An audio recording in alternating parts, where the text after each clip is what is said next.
menjadi orang yang mudah sebar-sebar, karena belum tentu itu berita benar. Kalau nggak ngerti, ayo belajar. Mulailah curiga jika sudah suruh-suruh. Sebarkanlah, hey, tunggu dulu. Periksalah kalimat, kok banyak tanda seru. Banyak huruf besar, mata gue jadi ngilu. Coba dicari beritanya dulu, mendingan begitu daripada keliru. Apa untungnya sebar kabar palsu, daripada nanti kamu yang malu. Cek dulu, daripada nanti kamu yang malu. Cek dulu, siapa tahu hoax. Yup. Hello,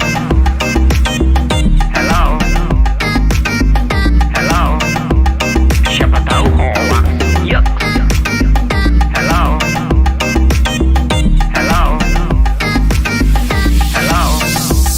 siapa tahu hoax. Hoax itu konten yang negatif, tujuannya itu ya provokatif. Paling cocok buat orang yang sensitif. Kalau ke gue ya gak efektif, tapi semua suka yang positif. Misalnya video yang inspiratif, meme yang lucu, itu juga sip. Positif, kreatif, dan produktif. Coba dicari beritanya dulu, mendingan begitu daripada keliru. Apa untungnya sebar kabar palsu, daripada nanti kamu yang malu. Cek dulu, daripada nanti kamu yang malu. Cek dulu, siapa tahu hoax. Yup. Hello,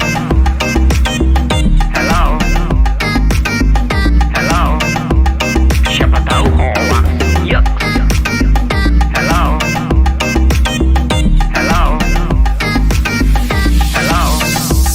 siapa tahu hoax.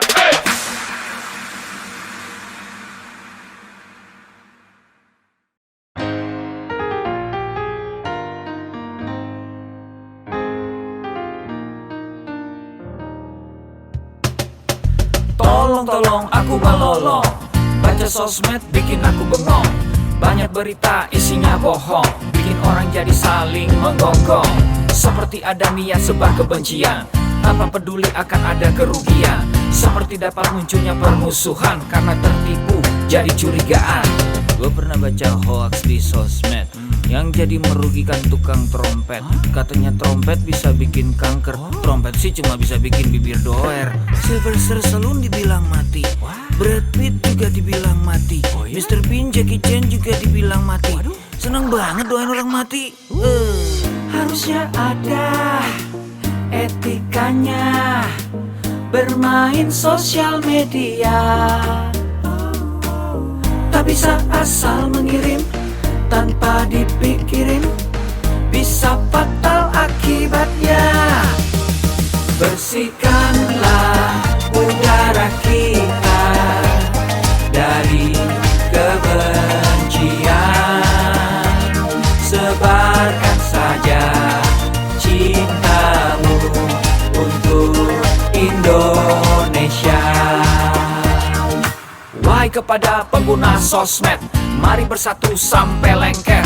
Jagalah persatuan, jangan lobet. Hati-hati banyak tukang copet. Hey, jangan sampai salah posting, bisa bikin orang jadi pusing. Cek dulu itu penting, jangan jadi cepat terpancing. Gue pernah takut salah minum, karena bahaya buat tulang sumsum. Hampir semua merek disebutkan, gara-gara itu gue kehausan. Gue tertipu isu PKI, katanya jutaan sudah dipersenjatai. Akibatnya gue keluar biaya, bikin persembunyian bawah tanah. Harusnya ada etikanya bermain sosial media.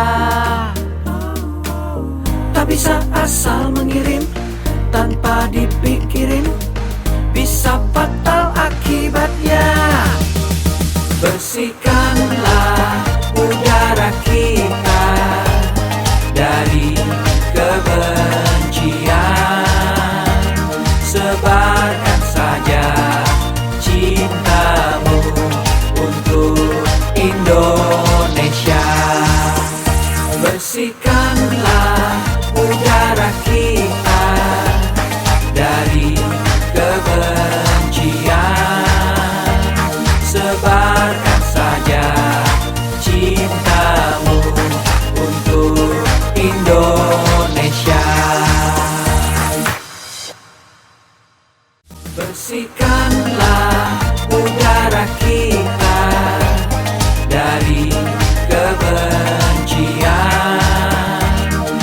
Tebarkan saja cintamu untuk Indonesia.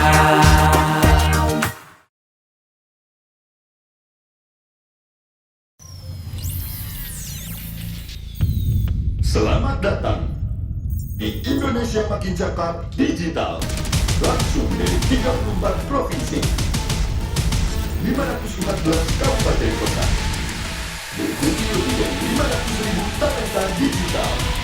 Inilah Indonesia Makin Cakap Digital.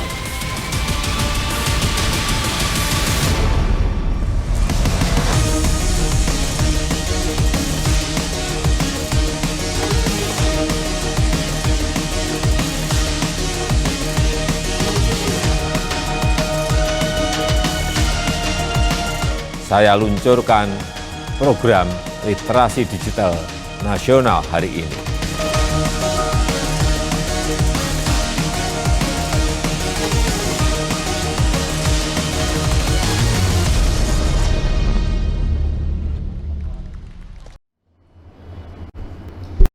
Assalamualaikum warahmatullahi wabarakatuh. Shalom, salam sejahtera untuk kita semua. Om Swastiastu, Namo Buddhaya, salam kebajikan. Selamat pagi Ketabang, selamat bergabung bersama saya Ronald Andretti selaku moderator Anda dalam acara Gerakan Nasional Literasi Digital 2021 Indonesia Makin Cakap Digital. Sebelumnya perkenankan kami untuk menceritakan sedikit latar belakang kenapa diadakan literasi digital hari ini. Teknologi informasi dan komunikasi di Indonesia semakin berkembang pesat. Hampir semua orang memiliki akses yang mudah terhadap internet dan berbagai informasi. Hal ini dibuktikan oleh angka penetrasi pengguna internet di Indonesia yang mencapai 73,3%. Dan persentase tersebut memperlihatkan bahwa 144.191.413 dari total 196.714.070 masyarakat Indonesia telah memiliki akses terhadap internet. Hal ini berdasarkan data dari APJII di tahun 2020. Dan pesatnya perkembangan teknologi informasi dan komunikasi tersebut membuat Indonesia dinyatakan sebagai pasar ekonomi digital terbesar di Asia Tenggara. Hal ini berdasarkan laporan dari Ekonomisi Google di tahun 2020 juga. Nah, berangkat dari fakta tersebut, Presiden Republik Indonesia Bapak Joko Widodo menetapkan percepatan transformasi digital untuk mencapai Digital Nation sebagai salah satu visi utama di dalam masa pemerintahan yang kedua ini. Salah satu programnya adalah pembangunan sumber daya manusia talenta digital. Untuk mencapai visi ini, diperlukan adanya persiapan kebutuhan sumber daya manusia talenta digital dengan meningkatkan kualitas sumber daya manusia dalam aspek literasi digital. Nah, apa sih literasi digital ini? Menurut definisi dari UNESCO di tahun 2018, literasi digital adalah merupakan kemampuan individu untuk mengakses, memahami, membuat, mengkomunikasikan, dan mengevaluasi teknologi digital.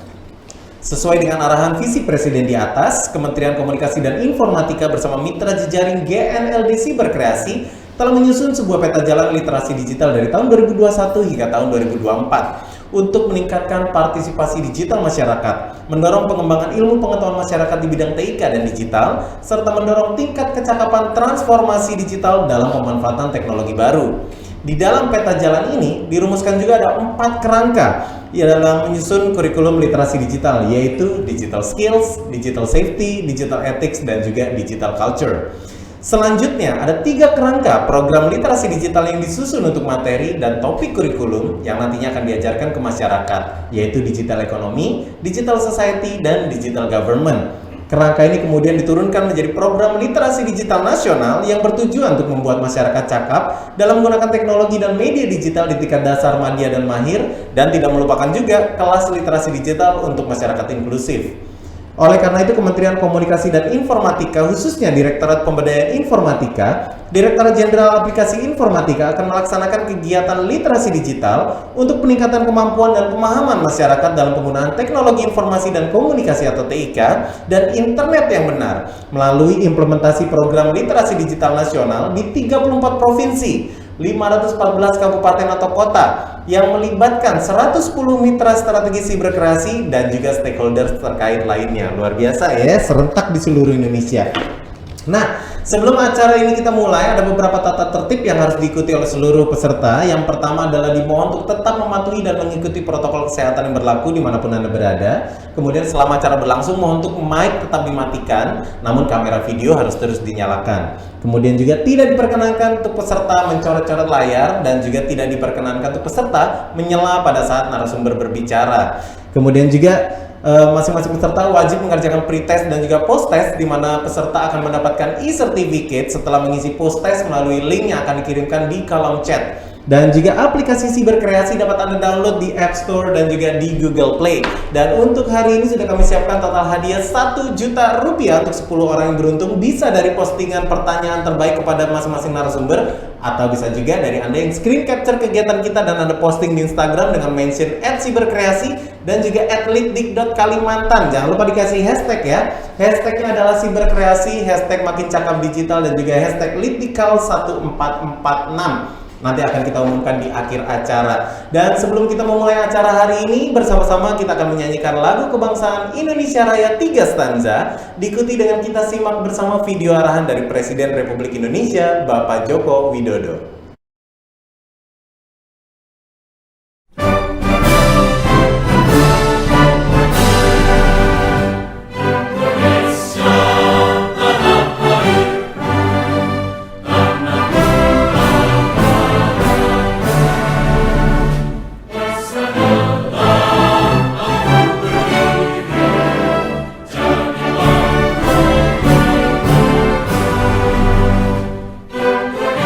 Indonesia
Bismillahirrahmanirrahim.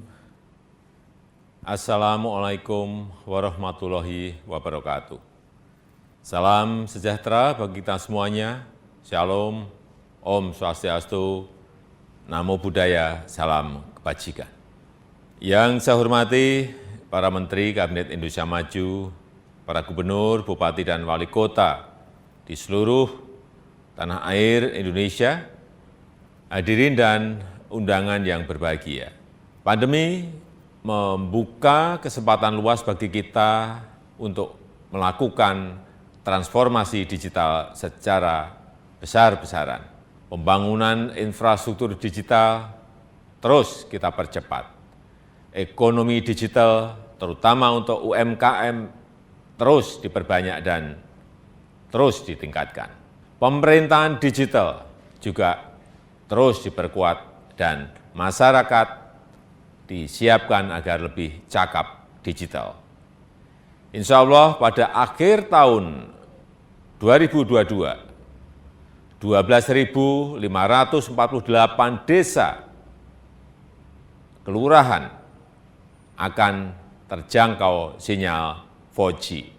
Percepatan 10 tahun lebih maju dari rencana sebelumnya yang selesai pada tahun 2032. Infrastruktur digital tidak berdiri sendiri. Jadi saat jaringan internetnya telah tersedia, harus diikuti kesiapan pengguna internetnya agar manfaat positif internet dapat dioptimalkan untuk membuat masyarakat semakin cerdas dan produktif. Sebaliknya, efek negatifnya harus dapat terus ditekan, terus diminimalkan. Bapak Ibu yang saya hormati, tantangan di ruang digital semakin besar, sangat besar. Konten-konten negatif terus bermunculan. Kejahatan di ruang digital terus meningkat. Hoax, penipuan daring, perjudian, eksploitasi seksual pada anak, perundungan siber, ujaran kebencian, radikalisme berbasis digital perlu terus diwaspadai karena mengancam persatuan dan kesatuan bangsa. Kewajiban kita bersama untuk terus meminimalkan konten negatif, membanjiri ruang digital dengan konten-konten positif, banjiri terus, isi terus dengan konten-konten positif. Kita harus tingkatkan kecakapan digital masyarakat agar mampu menciptakan lebih banyak konten kreatif yang mendidik, yang menyejukkan, yang menyerukan perdamaian. Internet harus mampu meningkatkan produktivitas masyarakat, membuat UMKM naik kelas, perbanyak UMKM onboarding ke platform e-commerce, sehingga internet bisa memberi nilai tambah ekonomi bagi seluruh lapisan masyarakat. Hadirin sekalian, literasi digital adalah kerja besar. Pemerintah tidak bisa bekerja sendirian. Perlu mendapatkan dukungan seluruh komponen bangsa agar semakin banyak masyarakat yang melek digital. Saya memberikan apresiasi kepada 110 lembaga dan berbagai komunitas yang terlibat dalam program literasi digital nasional ini.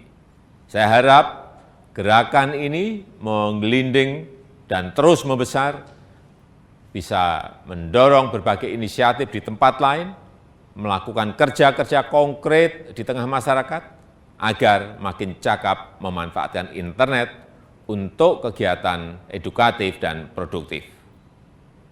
Saya rasa itu yang bisa saya sampaikan, dan dengan mengucap Bismillahirrahmanirrahim, saya luncurkan program literasi digital nasional hari ini. Terima kasih. Wassalamualaikum warahmatullahi wabarakatuh. Om Santi Santi Santi Om. Namo Buddhaya.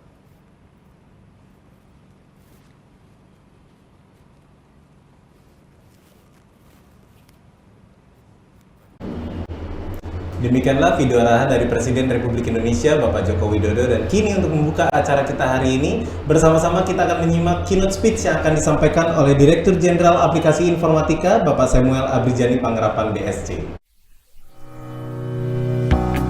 Pastikan kita selalu menerapkan protokol kesehatan dengan menggunakan masker, menjaga jarak, dan selalu cuci tangan. Assalamualaikum warahmatullahi wabarakatuh. Salam sejahtera bagi kita semua. Om Swastiastu, Namo Buddhaya, salam kebajikan. Rekan-rekan yang saya hormati, puji syukur kita panjatkan kehadirat Tuhan Yang Maha Esa. Atas berkat dan rahmat-Nya, kita dapat berkumpul secara virtual dalam keadaan sehat di tengah situasi pandemi COVID-19. Semoga kita semua senantiasa dilimpahi dengan kesehatan dan damai sejahtera dalam upaya kita melawan pandemi COVID-19. Menjadi kebanggaan tersendiri bagi saya untuk membuka acara ini, di mana acara ini merupakan sebuah kegiatan yang diadakan oleh Kementerian Kominfo bekerjasama dengan Cyber Kreasi di bawah kerangka program literasi digital. Sebagaimana yang telah kita ketahui bersama, kehadiran pandemi dan pesatnya perkembangan teknologi telah mengubah cara kita beraktivitas dan bekerja. Kehadiran teknologi sebagai bagian dari kehidupan masyarakat inilah yang semakin mempertegas bahwa kita sedang menghadapi era disrupsi teknologi. Untuk menghadapi hal tersebut, kita semua harus mempercepat kerjasama kita dalam mewujudkan agenda transformasi digital Indonesia. Rekan sekalian yang berbahagia, salah satu pilar penting dalam mendukung terwujudnya agenda transformasi digital adalah menciptakan masyarakat digital, di mana kemampuan literasi digital masyarakat memegang peranan penting di dalamnya. Sebagai tingkat paling dasar, kemampuan literasi digital merupakan kemampuan yang paling krusial dalam menghadapi perkembangan teknologi saat ini untuk mewujudkan masyarakat Indonesia yang tidak hanya mengenal teknologi, namun juga cermat dalam menggunakannya. Pada tahun 2020, Kementerian Kominfo bersama Kata Data melakukan survei status literasi digital nasional, mengacu pada kerangka literasi digital milik UNESCO. Kajian tersebut menunjukkan bahwa indeks literasi digital Indonesia ada pada angka 3,47 dari skala 1 sampai 4. Di mana hal itu menunjukkan bahwa indeks literasi digital kita hanya ada pada sedikit di atas tingkat sedang, namun belum mencapai tingkat baik.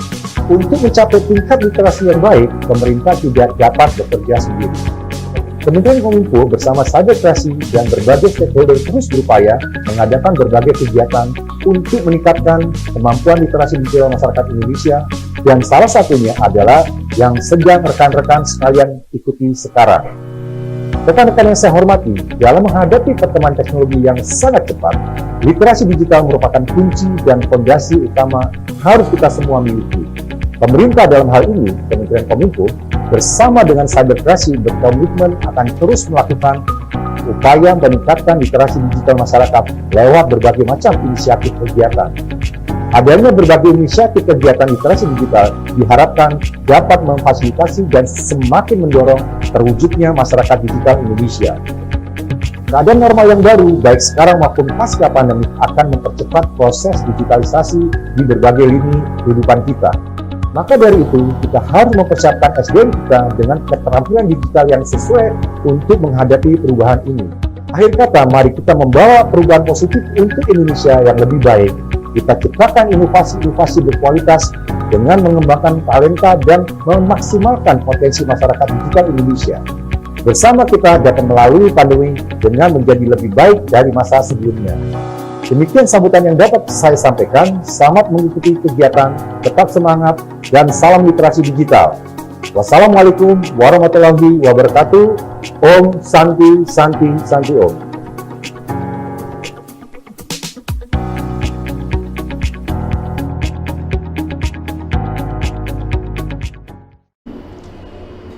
Terima kasih Pak Samuel yang telah membuka acara kita hari ini, dan sebelum kita memulai acara, bersama-sama kami ingin mengajak Anda untuk menundukkan kepala sejenak dan kita berdoa bersama demi kelancaran acara kita hari ini, dan tentunya semoga teman-teman yang berada di Ketapang dapat menerima manfaat dari literasi digital, dan tentu saja bersama-sama kita juga mendoakan Indonesia yang kita cinta untuk segera pulih dari keadaan masa-masa sulit di tengah pandemi yang mewabah di seluruh dunia ini. Berdoa menurut agama dan kepercayaan Anda masing-masing. Berdoa kami persilahkan.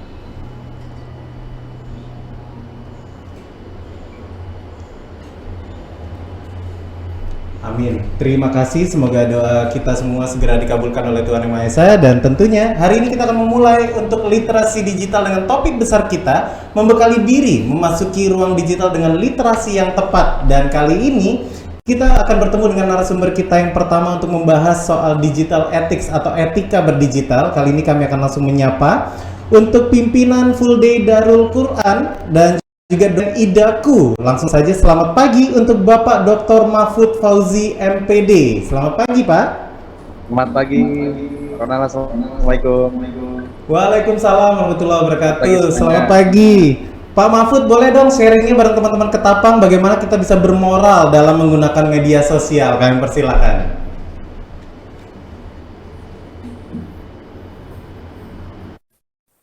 Baik, terima kasih. Assalamualaikum warahmatullahi wabarakatuh. Yang saya hormati, salam sejahtera semuanya, teman-teman semuanya. Bapak Samuel Abrijani, ada juga Bapak Muhammad Ulil, ada juga Bapak Muhammad Rizal, ada Kak Ronald, ada Mbak Dita Oktari Maulidia, dan semua peserta Zoom baik di daerah Ketapang dan sekitarnya, bahkan ini di seluruh pelosok Nusantara sudah bergabung dengan kita, sudah kita share semuanya. Yang pertama, mudah-mudahan teman-teman semuanya sehat dan salam literasi digital dari kami semuanya. Baik, saya akan menyampaikan di sini tentang bagaimana kita menjaga etika, menjaga moral kita dalam menggunakan media sosial. Next. Nah, itu ada nomor saya, ada email saya, IG saya. Kita tidak jauh akan berbicara tentang literasi digital dan media sosial, kemudian infografi digital dan medsos, kemudian etika dan moral dalam bermedia sosial, yang terakhir konten negatif. Next. Nah, ini selamat datang, salam literasi digital untuk semuanya. Next. Nah, ini ucapan selamat juga buat para peserta semuanya, cuman tidak bisa disiarkan video dari sahabat saya, Dr. Oki Stiana Dewi. Bicara literasi digital, ini adalah bukan kampanye untuk melihat sisi negatif media baru ya, bukan pula sikap yang menafikan sisi positif media baru, juga bukan sesuatu yang mengorganisasi masyarakat agar memusuhi atau membenci media baru. Nah, yang melainkan bagaimana kita terbantu secara individu maupun kelompok, ya kan, selektif dalam mengakses media baru, bisa menganalisis kritis terhadap isinya. Ada yang benar berita itu, ada yang kabar yang baik, ada yang buruk, ada yang bohong, ada yang jujur. Nah, ada banyak referensi yang kita dapat, baik menurut Mr. Kang, yang bicara medsos adalah segala bentuk media komunikasi interaktif yang memungkinkan terjadinya interaksi dua arah dan umpan balik. Juga menurut Seleb bahwa medsos adalah media berbasis internet yang memungkinkan pengguna berkesempatan untuk berinteraksi dan mempresentasikan diri baik secara seketika ataupun tertunda untuk halayak luas pastinya ya, maupun tidak, yang mendorong nilai dari user generates konten dan persepsi interaksi dengan orang lain. Next.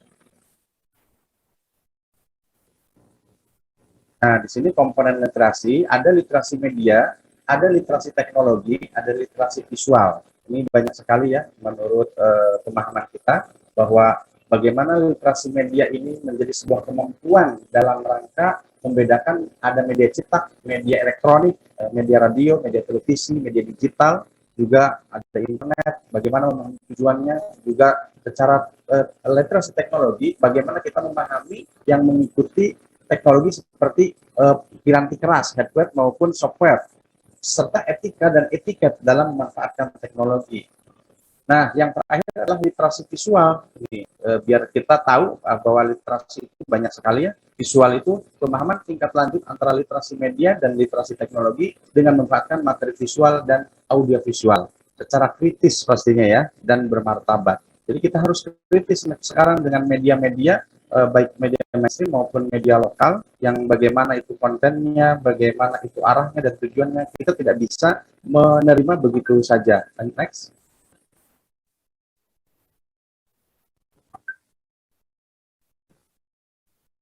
Nah, kita semuanya ini adalah sebagai warga digital. Siapa sih warga digital itu? Orang yang sadar. Ingat ya, sadar. Nah, sadar. Pasti kita mengupdate, kita meng-share, kita mengkomen itu harus dalam keadaan sadar. Warga digital adalah warga yang sadar akan hal baik dan yang buruk, menunjukkan kecerdasan perilaku teknologi, dan bisa membuat pilihan yang tepat saat menggunakan teknologi, memanfaatkan informatika untuk membentuk suatu komunitas, baik pekerjaan dan berekreasi. Next. Maka hari ini, zaman era ini, era milenial ini, orang pasti semuanya pegang HP. Saya bermedsos, maka saya ada. Ini diambil dari filosofnya Cogito et Gu ya. Jadi bagaimana Descartes itu, bagi dia itu kalau kita tarik yang ke sekarang ini, maka saya bermedsos, maka saya ada. Dia untuk mengukur eksistensi seseorang saat ini, dia harus bermedsos. Wah, begitu ya teman-teman. Jadi kalau nggak punya medsos, mereka merasa nggak pede dan lain sebagainya. Next. Nah, ini ada data-data di sini ya. Data pengguna internet di Indonesia berdasar demografi. Ini dari API, jadi laporan survei internet. Nah, kita lihat ini bagaimana baik secara usia maupun gender. Sebentar. Ya, data-data ini setidaknya next. Baik pendidikan maupun. Nah, melihat data di atas semakin jelas pertemuan-pertemuan geografis dan budaya yang berpotensi menjadi persoalan etika. Beberapa pakar yang telah mengkaji persoalan ini, misalnya pada 2014 mengeksplorasi bahwa etika tradisional dan potensi standar baru dalam dilema etis kontemporer. Jadi serba dilema ya, persoalan etika ini. Begitu dengan Patrick yang merekomendasikan etika neo-Aristoteles tentang kebajikan dalam berkomunikasi dan berinteraksi di media digital. Sama halnya, hal itu koleganya mengatakan mengembangkan etika media dengan program The Good Play Program dalam penggunaan media digital di kalangan remaja. Nah, makanya secara perkembangan, secara moral, kita memang ada tahap-tahap perkembangan ya, moral itu. Tahap perkembangan yang menurut psikolog Koflet bahwa tingkat prakonvensional, moralitas prakonvensional, jadi pelaku anak tunduk pada kendali eksternal, kemudian yang memiliki dua tahap, ya kan? Nah, istilah moral ini berasal dari bahasa Latin ya, bentuk tunggal dari moral itu mos, sedangkan bentuk jamaknya yaitu mores, yang masing-masing mempunyai arti yang sama, yaitu kebiasaan, adat. Nah, adat Indonesia, kebiasaan Indonesia pasti akan bertemu di medsos itu dengan bilateral antar negara, dan itu pasti akan berbeda ya. Bila kita membandingkan dengan arti kata etika, maka secara etimologis etika sama dengan kata moral, karena kedua kata tersebut sama-sama mempunyai arti yaitu kebiasaan atau adat. Atau dikatakan di tempat lain, tata kelola etika digital atau netiquette dalam kehidupan sehari-hari menggunakan media digital semestinya diarahkan pada suatu niat, sikap, dan perilaku yang etis demi kebaikan bersama, demi meningkatkan kualitas kemanusiaan. Apalagi di Indonesia yang multikultur, sangat beragam, heterogen, mulai dari suku, agama, sikap, budaya, bahasa, malahan, demi meningkatkan kualitas kemanusiaan. Nah, disinilah maka etika digital sangat relevan dipahami dan dipraktekkan oleh warga Indonesia. Next. Nah, dampak dunia digital dan revolusi industri keempat. Di sini kita melihat sebagai ancaman dan juga sisi lain sebagai peluang digital ini ataupun medsos ini. Secara global, era global di digitalisasi akan menghilangkan sekitar 1 sampai 1,5 miliar pekerjaan sepanjang tahun sampai 2025 karena digantikan posisi manusia dengan mesin otomatis. Ini menurut Gerd Leonard. Kemudian diestimasi bahwa di masa yang akan datang 65% sekolah dasar di dunia akan bekerja pada pekerjaan yang belum pernah ada di hari ini. Nah, tapi ada ancaman juga ada peluang ya teman-teman semuanya. Nah, peluangnya adalah era digitalisasi berpotensi memberikan peningkatan net tenaga kerja hingga 2,1 juta pekerjaan baru pada tahun 2025. Terdapat potensi pengurangan emisi karbon kira-kira 26 miliar metrik ton dari 3 industri elektronik, logistik, dan otomotif dari tahun ke tahun. Next. Jadi kita melihatnya ada ancaman juga ada peluang ya teman-teman. Jangan memandang medsos juga sebagai ancaman. Digital juga sebagai apa? Next.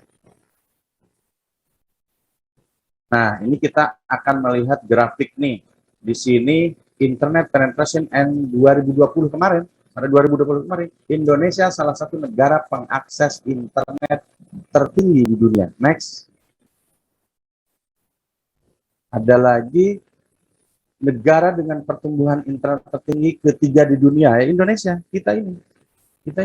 Pertumbuhan populasi pengakses internet Indonesia ini hanya kalah dari Cina dan India.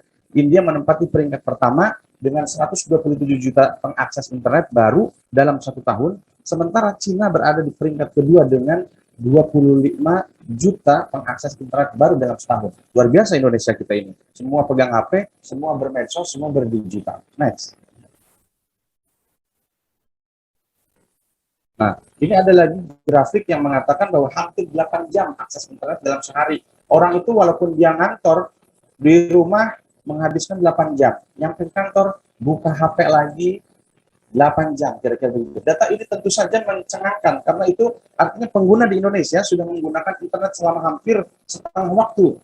Sadarnya 16 jam sehari untuk mengakses internet. Tentu ini konsumsi yang sangat besar dan mungkin mengkhawatirkan bagi sebagian besar pengamat kesehatan. Makanya ada kemarin tempo hari ada video viral, aku ingin menjadi HP karena HP selalu dalam pelukan, HP selalu dalam genggaman, sementara saya tidak pernah digenggam, saya tidak pernah itu ya yang viral itu ya video itu. Lanjut next. Ada lagi di Januari 2020 internet ibarat pusat perhatian bagi masyarakat Indonesia sehingga ponsel yang memiliki koneksi internet menjadi hal yang berdasar harus dimiliki. Semua pokoknya pegang HP. Apalagi ini pandemik, anak-anak TK, SD, online, semuanya pasti ingin dan bahkan dibelikan oleh orang tuanya HP. Next.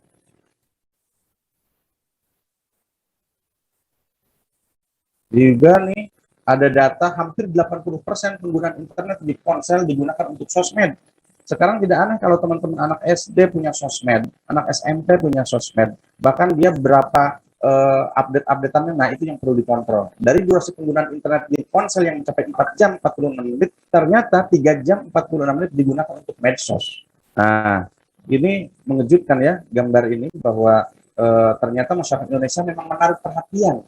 Jadi eksistensinya sangat tinggi untuk berada di medsos. Next.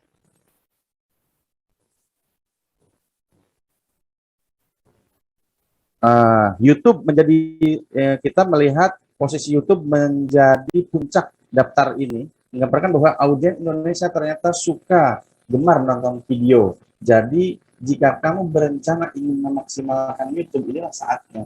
Ya, inilah kalau teman-teman punya peluang mau memainkan medsos dan digitalisasi, bermain di YouTube. Lanjut, YouTube juga menjadi sosial media yang populer di Indonesia. Ya. Next.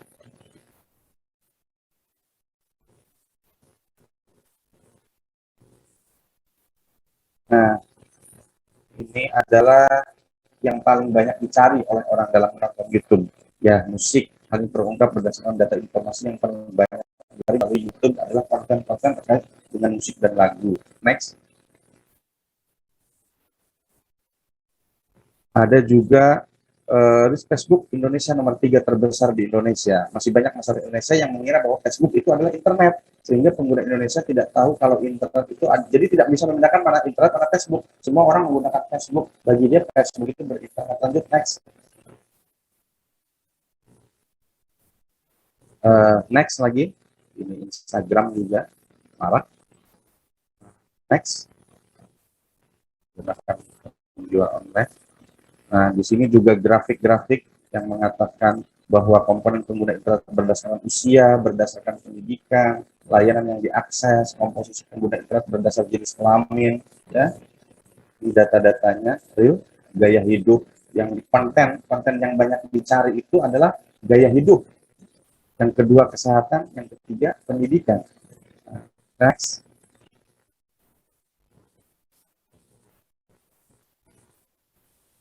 Nah, ini nanti kacamata tadi, produk-produk tentang data-data tadi, itu kita akan membedakan dengan cara bagaimana kita membentengi dengan etika, dengan pengetahuan mengenai informasi yang mengandung hoax, apakah hate speech, atau pornografi, perundungan, dan konten negatif lainnya, juga pengetahuan berdasarkan interaksi, partisipasi, dan lain sebagainya. Next. Nah, disinilah kita bicara mengerucut tentang bagaimana etika berinternet. Nah, ada etika, ada etiket. Nah, etika berinternet ya jangan menggunakan huruf besar, kapital, ini berinternet ya. Apabila mengutip dari internet, kutiplah seperlunya, memperlakukan email sebagai pesan pribadi, berhati-hatilah dalam melanjutkan email ke orang, forward ya, biasakan menggunakan format plain text dan jangan sembarang menggunakan HTML, jangan kirim file berukuran besar melalui attachment tanpa izin terlebih dahulu.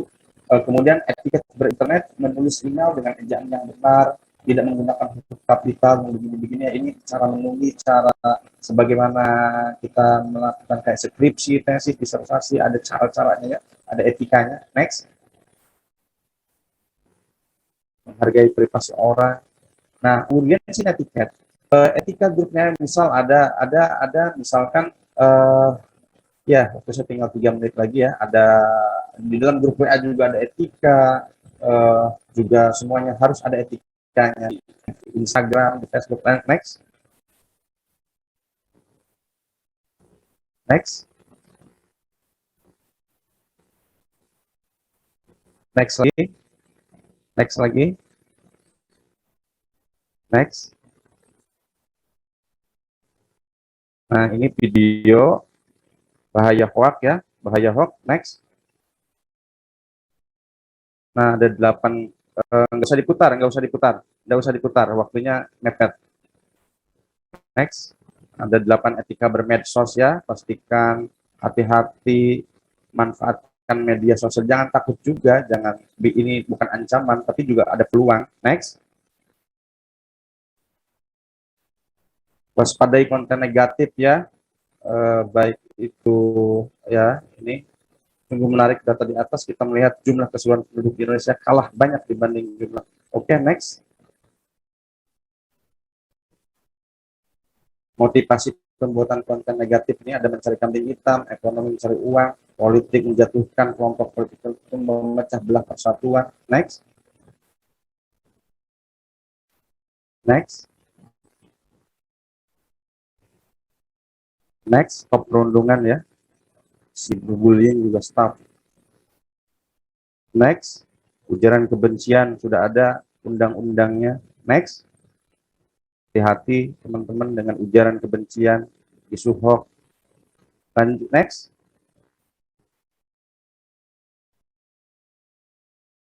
Nah, ini ada pesan dari Alvin Toffler. Buta huruf abad ke-21 bukanlah mereka yang tidak bisa membaca dan menulis, tapi mereka yang tidak mau belajar kembali dan bahkan mereka melupakan. Itu yang namanya buta huruf. Next. Gajah mati meninggalkan gading, harimau mati meninggalkan belang, manusia mati meninggalkan konten. Next.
Thank you. Sukses buat seluruh narasumber, juga peserta, dan juga panitia pelaksana serta Kementerian Komunikasi dan Informasi Republik Indonesia. Demikian kurang lebihnya, mohon maaf. Nanti kita diskusi, kita tanya jawab. Silakan siapkan pertanyaan. Terima kasih, kurang lebihnya mohon maaf. Wassalamualaikum warahmatullahi wabarakatuh. Waalaikumsalam warahmatullahi wabarakatuh. Seru sekali tadi ketika melihat bukan kata Mata Najwa ya, tapi kata Mahfud Fauzi. Itu cakep banget. Terima kasih sekali untuk sharingnya ya. Jadi memang betul sekali bahwa konten hoax itu bukan berarti mereka hanya menyebarkan konten negatif, tapi mereka juga menginginkan hal di baliknya adalah tentu saja adalah cuan. Jadi semakin banyak kalian share, semakin banyak kalian like, semakin banyak kalian forward message konten itu, mereka yang dapat keuntungan, bukan kalian. Nah, itu yang nanti bisa didiskus juga sama teman-teman di sesi Q&A. Kalau misalnya masih ada pertanyaan yang mengganjal, silakan langsung ketik pertanyaan di kolom komentar, tujukan kepada Pak Mahfud ya. Terima kasih Pak Mahfud. Kita akan di sesi Q&A nanti ya. Dan kali ini kita juga akan membahas, kalau tadi kita sudah bahas bagaimana kita bisa bermoral di dunia media sosial, kali ini kita akan meningkatkan digital skills kita, bertemu dengan seorang dosen AMKI Ketapang. Kita akan langsung sapa, selamat pagi untuk Muhammad Ulil Fahri SPD MTI. Selamat pagi Kak Ulil.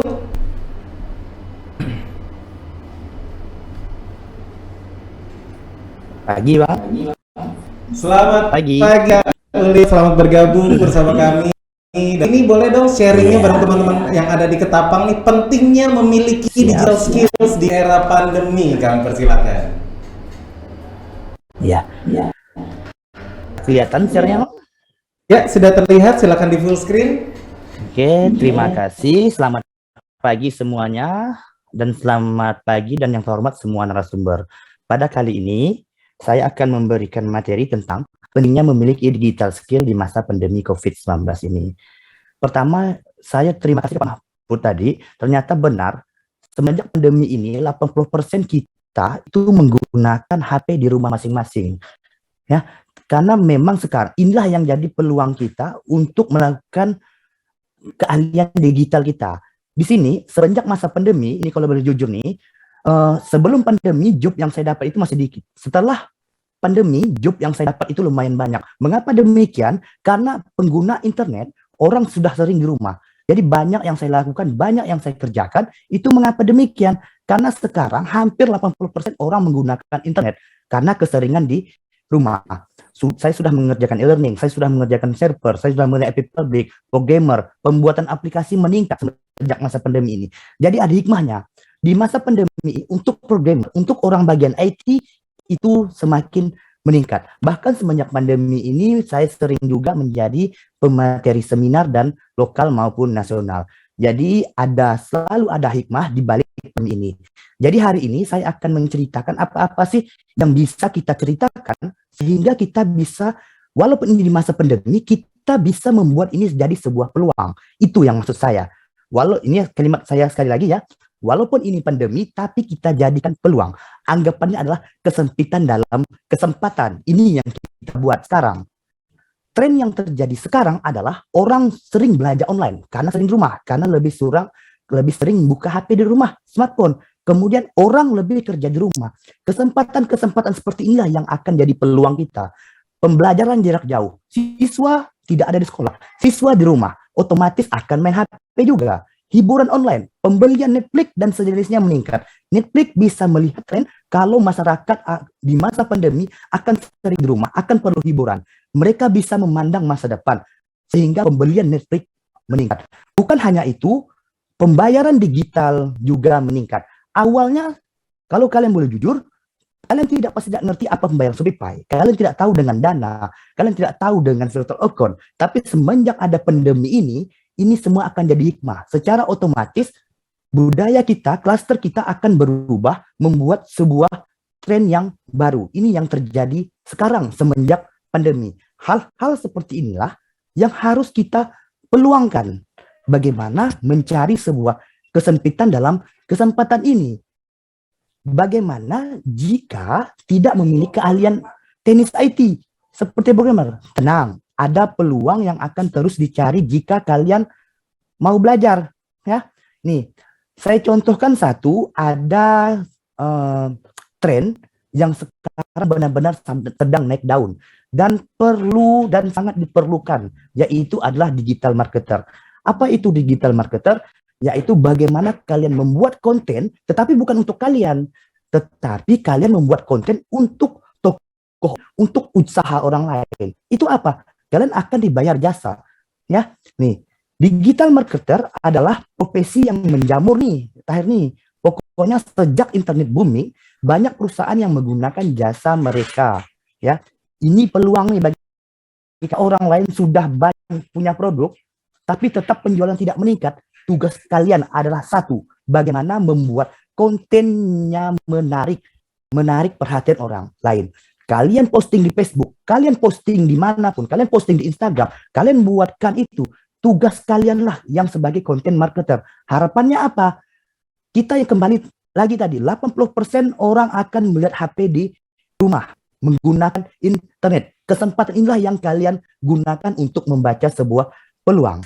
Para digital marketer ini banyak yang berkutat di pembuatan konten, pemasangan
sebuah individu, tapi sudah jadi pekerjaan.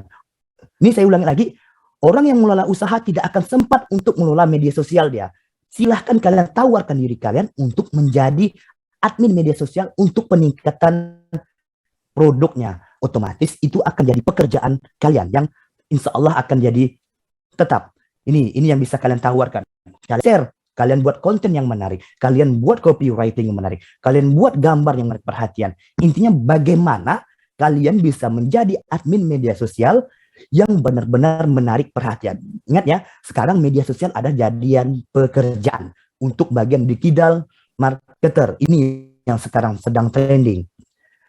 Ada lagi SEO. Ini lebih ke Google, lebih ke mesin pencari Google. Contoh, bagaimana sih caranya kita tahu toko kita belum muncul di halaman paling atas di pencarian Google ketika orang mengetikkan KP?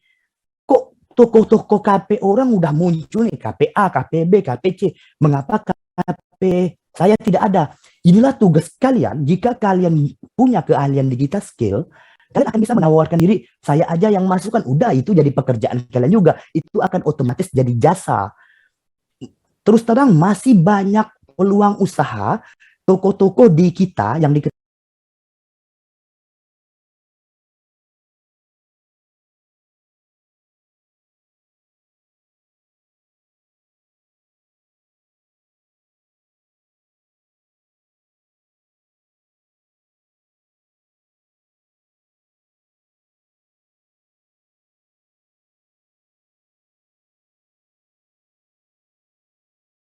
rumah makan simpang, rumah makan ini kah?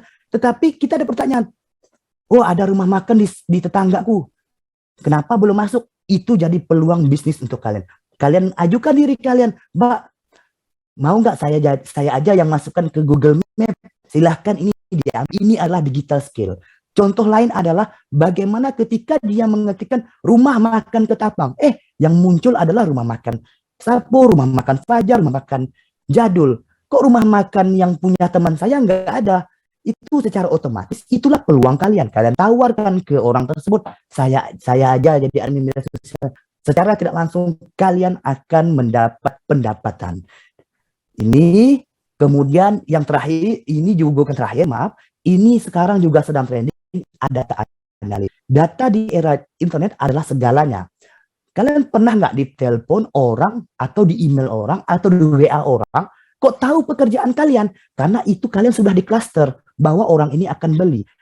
Contohnya apa? Pernahkah kalian belanja di sini? Habis belanja barang ini, kok barang yang saya suka muncul? Itu adalah algoritma dari Shopee-nya. Jadi anggapannya akan dibuat betah, kan akan dibuat ingin terus ya rekomendasi barang yang kalian inginkan. Ini dia memanfaatkan apa? Dia memanfaatkan dan membaca peluang bahwa sekarang adalah masa pandemi. Di masa pandemi orang lebih sering di rumah. Itu kata kuncinya. Itu yang sekarang harus kita manfaatkan untuk kita membuat sebuah usaha pribadi. Dan terakhir yang mau saya sampaikan, ini ada step terakhir, kalian bisa untuk meningkatkan skill digital itu adalah di Digital Talent Kominfo. Terus terang, ini adalah kesempatan kalian. Ini bukan web digital talentnya. Ini adalah Digital Talent.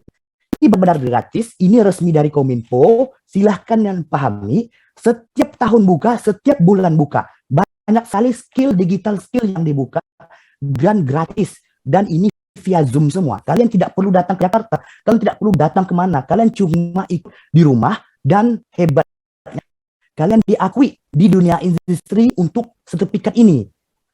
Kalian akan dapat sertifikat kelulusan sama kalian ikut kursus. Ini Digital Kominfo. Silahkan ikuti, banyak kelasnya. Ada FSGA, School Graduate ini, Multimedia Designer, Junior Network Administrator, Junior Mobile Programmer, Web, dan lain. Ada grafik, tinggal kalian milih. Ada juga FGA, ada Security, Network, dan lain-lain. Tinggal ini benar-benar gratis. Ada Ruby, ada penyelenggara dari AWS, ini ada untuk dosen dan lain-lain. IT perbankan juga ada, GA juga ada, DEA. Ini sayangnya udah tutup tanggal ini, ada yang 30 Juni udah tutup. Tetapi walaupun udah tutup, saya udah juga siapkan media sosialnya dari Digital Talent. Silahkan kalian catat. Ini adalah Kominfo, ini resmi. Ini kalau dia ada buka, ini kebetulan nampaknya sepertinya buka lagi. diresmikan oleh Pak Menteri dan Pak Mahfud sekaligus. Ini pembukaan digital tahun 2021. Ini akan ada lagi pendaftaran untuk ini. Silahkan kalian ikuti. Tingkatkan skill digital kalian untuk mengasah kemampuan kalian di masa pandemi ini. Manfaatkan. Dapatkan sertifikat keahlian kalian. Nih, jadi ini silahkan dilihat halamannya Digital Talent Kominfo. Mereka selalu dan mereka akan selalu memberi materi. Silahkan belajar di sini. Saya kira untuk dari saya cukup sekian dulu sih, Bang. Terima kasih.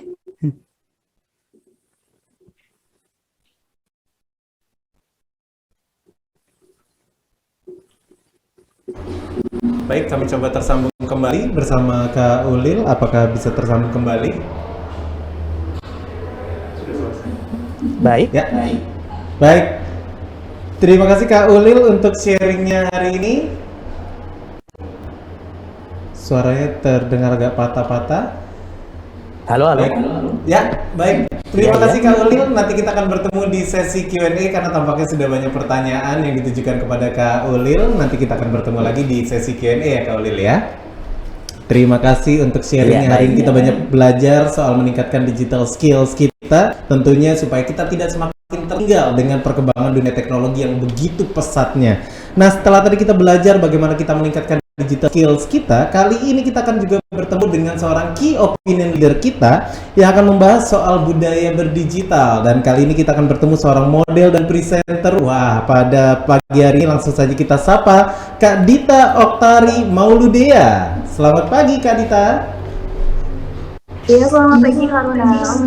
Selamat pagi Kak Dita. Boleh dong sharingnya pagi hari ini supaya kita bisa meningkatkan pengetahuan warisan budaya di dunia digital untuk teman-teman yang ada di Ketapang. Kami persilakan. Iya, siap Kak Ronald. Oke, bismillahirrahmanirrahim. Assalamualaikum warahmatullahi wabarakatuh. Adil Katalino Bacuramin Kak Saruga Basengat Kak Jibata. Saya ucapkan selamat datang buat teman-teman yang sudah bergabung. Kita mulai materi kita hari ini dengan judul meningkatkan pengetahuan warisan budaya di dunia digital, masuk dalam salah satu budaya digital kita ya. Sebelumnya kata pepatah tak kenal maka tak sayang. Jadi ada lebih baiknya kita kenalan dulu. Di sini nama saya Dita Oktari Mauludea. Saya lulusan alumni Putri Remaja Indonesia, Yayasan Putri Remaja Indonesia, dan menjabat sebagai Putri Remaja Kalimantan Barat tahun 2019 dan Putri Remaja Indonesia BIPI tahun 2019, dan Ambasador LV Beauty Ketapang, presenter di stasiun TV lokal Ketapang, serta model, dan aktif di berbagai media sosial seperti Instagram, TikTok, dan segala macam. Nah, sebelumnya kita harus kenalan dulu nih, apa sih itu literasi digital? Nah, literasi digital itu merupakan pengetahuan serta kecakapan pengguna dalam memanfaatkan media digital. Nah, seperti alat komunikasi dan jaringan internet. Jadi, kecakapan pengguna dalam literasi digital itu mencakup di dalam kemampuan untuk menemukan, mengerjakan, mengevaluasi, menggunakan, membuat, serta memanfaatkannya dengan bijak, cerdas, cermat, serta tepat sesuai dengan kegunaannya.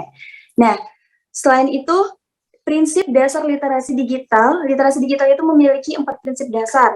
Yang pertama itu pemahaman. Nah, pemahaman masyarakat memiliki kemampuan. Jadi pemahaman itu artinya masyarakat memiliki kemampuan untuk memahami informasi yang diberikan media, baik secara implisit ataupun eksplisit. Jadi implisit itu informasi yang tidak mempunyai bentuk, dan eksplisit itu sebaliknya, informasi yang memiliki yang bisa diungkapkan secara jelas dan bisa terlihat dalam bentuk. Selanjutnya, yang kedua, prinsip dasar literasi digital, sini ada saling ketergantungan. Nah, saling ketergantungan itu antara media yang satu dengan yang lainnya saling ketergantungan dan berhubungan. Nah, jadi media yang ada itu harus saling melengkapi antara satu sama yang lain nih. Karena apa? Karena di sana tuh mereka tuh bisa sharing for searching. Nah, jadi yang ketiga yaitu faktor sosial. Faktor sosial itu artinya media saling berbagi pesan atau informasi kepada masyarakat, karena keberhasilan jangka panjang media itu ditentukan oleh pembagi serta penerima informasi. Nah, jadi faktor sosial itu sangat berpengaruh sekali di 4 dasar prinsip literasi digital ini. Jadi kayak faktor sosial, kita sering memberikan informasi itu bisa di-sharing dan dibagikan lagi ke lebih masyarakat. Yang keempat di sini ada kolaborasi. Nah, masyarakat memiliki kemampuan untuk mengakses menyimpan informasi untuk dibacakan di lain hari. Jadi kurasi itu juga termasuk sebagai kemampuan bekerja untuk mencari, mengumpulkan, serta mengorganisasi informasi yang dinilai berguna. Jadi bisa dibaca, disimpan untuk menambah pengetahuan. Lanjut, di sini kita ada manfaat literasi digital. Nah, manfaat literasi digital itu yang pertama di sini kegiatan mencari dan memahami informasi dapat menambahkan wawasan ilmu. Pasti teman-teman sendiri udah paham lah kan, literasi dengan adanya internet itu bisa menambah kita untuk mendapatkan pengetahuan yang lebih. Karena mungkin kalau misalnya kita cari tanpa ada internet, mungkin terbatas ya, hanya ruang lingkup itu saja. Tapi jika dengan menggunakan internet, kita bisa mengakses melalui searching aja, itu kita bisa tahu nih pengetahuan-pengetahuan yang ada di luar sana, kayak budaya-budaya misalnya. Walaupun kita tidak pernah ke Bali, kita bisa searching adat pesesarahan Bali kayak gimana sih, itu bisa kita cari dan kita bisa akses di internet. Yang kedua di sini meningkatkan kemampuan individu untuk lebih kritis dalam berpikir serta memahami informasi. Dan yang ketiga, menambah penguasaan kosakata individu dari berbagai informasi yang dibaca. Nah, jadi dengan adanya literasi digital dan manfaatnya internet tersebut, kita tuh bisa tahu nih berbagai banyak bahasa yang ada. Jadi nggak terpaku sama bahasa. Mungkin selama ini teman-teman yang di daerah Ketapang taunya bahasa Ketapang aja ya. Bahkan kita berinteraksi sama teman-teman yang di luar sana, mengira kalau bahasa kita itu bahasa orang Malaysia. Mirip Malaysia ya katanya, karena kan kita menggunakan bahasa Melayu. Nah, jadi di sini tuh kita bisa mendapatkan kosakata yang lebih banyak lagi. Terus selanjutnya di sini kita bisa meningkatkan kemampuan verbal individu, lalu literasi digital dapat meningkatkan daya fokus serta konsentrasi individu, dan yang terakhir di sini menambah kemampuan individu dalam membaca, merangkai kalimat, serta menulis informasi. Jelas ya kan buat teman-teman sekalian yang udah tahu dan memanfaatkan dunia digital, pasti kalian tuh selalu membuat caption, nggak mungkin langsung posting video, posting gitu kan, pasti konten-kontennya langsung dibikin caption dan dirangkai katanya sebagus-bagus mungkin. Nah, ada tantangannya nih di dalam literasi digital. Yang pertama itu tantangan paling kuat dari literasi digital ialah arus informasi yang banyak. Nah, arus informasi yang banyak itu artinya masyarakat terlalu banyak menerima informasi di saat yang bersamaan. Nah, dalam hal inilah literasi digital itu berperan, yakni untuk mencari, menemukan, memilah, serta memahami informasi yang benar dengan tepat. Nah, jadi banyaknya informasi yang kita dapat, kita tuh bisa memilahnya, yang mana negatif, mana positif, yang mana yang hoax, mana yang bukan. Dan yang kedua di sini, konten negatif yang menjadi salah satu tantangan era digital. Nah, contohnya itu konten pornografi ya, isu SARA, dan lain-lain. Nah, menghujat itu salah satu menyebabkan hal yang negatif di literasi digital, penggunaan digital. Karena apa? Itu memicu untuk terjadinya pertikaian, karena saling menjudge nama atau pokoknya komen itu bisa menyebabkan pertikaian. Nah, jadi harus diimbangi juga, harus dibarengi dengan literasi digital sehingga individu tuh bisa mengetahui mana konten yang positif dan yang bermanfaat, mana konten yang negatif dan mana yang bermanfaat. Jadi apa yang kita komen itu yang mana yang memberikan efek negatif, mana yang memberikan efek positif. Nah, di sini kita lanjut ke contoh literasi digital. Jadi literasi digital bisa diterapkan di mana saja nih teman-teman. Ya ini di lingkungan keluarga. Salah satu contohnya di lingkungan sekolah ini ya. Kita bisa komunikasi dengan guru atau teman menggunakan media sosial. Nah, pasti teman-teman sekalian udah tahu ya, komunikasi dengan adanya digital ini untuk sekolah itu sangat membantu kita sekali ya. Ini kita bisa mengirim tugas sekolah lewat email, pembelajaran dengan secara online, jadi lewat aplikasi ataupun web ataupun kita Zoom seperti yang kita lakukan seperti sekarang. Nah, mencari bahan ajar dari sumber terpercaya di internet. Jadi dengan adanya digital ini tuh mempermudah kita dalam untuk mencari pengetahuan sekolah atau belajar. Nah, lanjut di sini ada literasi yang dilakukan di dalam rumah seperti yang contoh yang saya bahas yang di pertama tadi. Jadi di rumah tuh kita bisa melakukan penelusuran dengan menggunakan browser. Nah, jadi bisa mendengarkan musik dari layanan streaming resmi, melihat tutorial memasak dari internet kan, atau menggunakan laptop yang tersambung di internet untuk mengerjakan tugas ataupun pekerjaan. Next, di sini ada literasi digital di lingkungan masyarakat menggunakan media internet untuk menggalang dana atau donasi. Nah, jadi di dunia masyarakat pun digital ini tuh sangat bermanfaat ya, pengguna media sosial untuk sarana promosi penjualan seperti apa yang sudah dibahas kedua narasumber kita sebelumnya. Sebagai promosi penjualan, memakai aplikasi meeting untuk rapat RT, menggunakan grup di media sosial untuk menyebarkan informasi yang tepat dan kredibel. Nah, sebelumnya sesuai dengan judul saya, dunia digital sebagai pengetahuan dan melestarikan warisan budaya. Jadi kita kenalan dulu nih. Setelah kita kenalan sama digital, literasi digital, kita kenalan lagi sama warisan budaya. Jadi warisan budaya itu adalah benda atau atribut tak berbenda yang merupakan jati diri suatu masyarakat atau kaum yang diwariskan dari generasi ke generasi sebelumnya, yang dilestarikan untuk generasi yang akan datang. Nah, jadi itu negara Indonesia ini kan adalah negara mengakibatkan banyak suku, banyak agama, banyak bahasa yang ada di Indonesia. Nah, keragaman suku bangsa ini tuh menimbulkan banyak keragaman adat dan budaya. Meskipun berbeda-beda sukunya dan budayanya, warga Indonesia mampu membawa perbedaan itu menjadi kekuatan bangsa. Nah, menjaga warisan budaya menjadi kewajiban seluruh lapisan masyarakat Indonesia nih. Jadi, nggak mutu harus orang tua aja atau nenek moyang kita aja yang tahu tentang warisan-warisan budaya. Terlebih milenial sekarang ya, seusia kita mungkin tak banyak yang tahu pasti dengan pengetahuan-pengetahuan atau budaya-budaya yang ada di daerahnya masing-masing. Nggak usah jauh-jauh deh, mungkin budaya kita sendiri aja. Kalau ditanya kakeh bekekah tuh apa sih? Pasti banyak yang nggak tahu. Nah, lanjut kita di sini contoh hampir punahnya warisan budaya.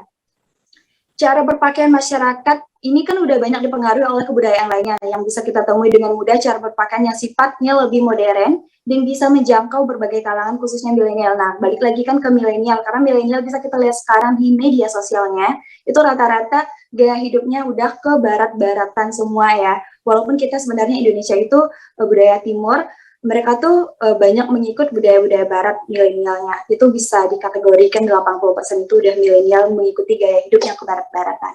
Nah, gaya hidup kemajuan teknologi memudahkan orang untuk menemukan informasi di internet tanpa disadari gaya hidup individu atau kelompok itu mulai berubah.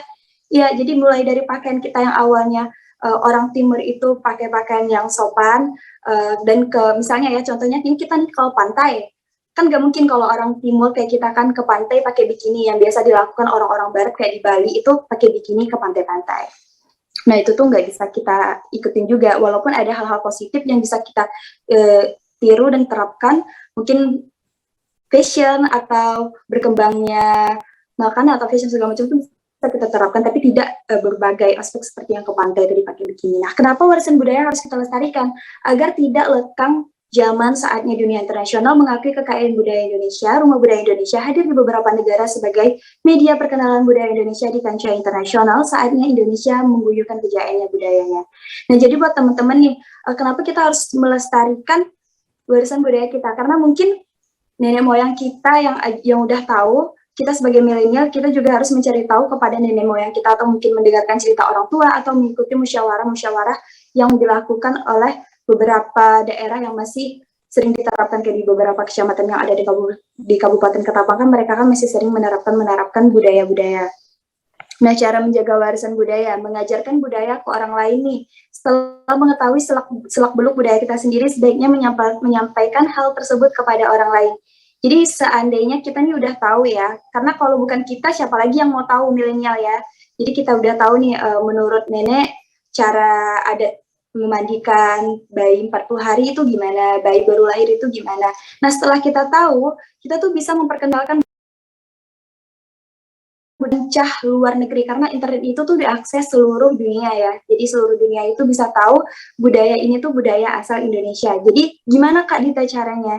Caranya udah canggih banget. Pasti teman-teman kan nggak mungkin pakai HP yang nggak ada kameranya ya. Pasti rata-rata udah Android semua. Nah, setiap ada kegiatan atau adat istiadat itu, kalian bisa bikin konten.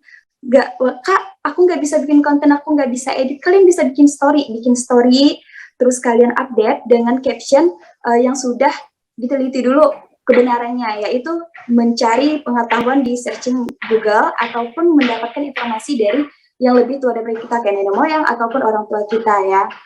Nah, setelah itu kan kita bisa mengenalkan budaya-budaya kita ke luar negeri, karena yang melihat itu kan tidak hanya orang Indonesia aja, tapi kan orang seluruh dunia gitu kan. Nah, ini ada beberapa contoh, seperti Dita sendiri memperkenalkan budaya Indonesia di luar negeri juga bisa dengan menggunakan pakaian-pakaian yang mencerminkan budaya Indonesia melalui media sosial. Mungkin teman-teman bisa lihat sendiri di gambar samping itu adalah baju adat Dayak ya. Baju adat Dayak itu yang terbuat dari bahan kapuk, yang itu keras ya. Nah, ini tuh saya Dita mempublikasikan dan memperkenalkan pakaian adat ini tuh sampai ke Jepang. Jadi ada beberapa yang DM masuk memberitahukan bahwa saya itu videonya udah masuk ke Jepang, Kak Dita, kata dia. Dan ini tuh melalui aplikasi-aplikasi media sosial yang sudah ada seperti Instagram, TikTok, Facebook. Nah, ini tuh ditonton sampai 2,3 M dan dibagikan 805.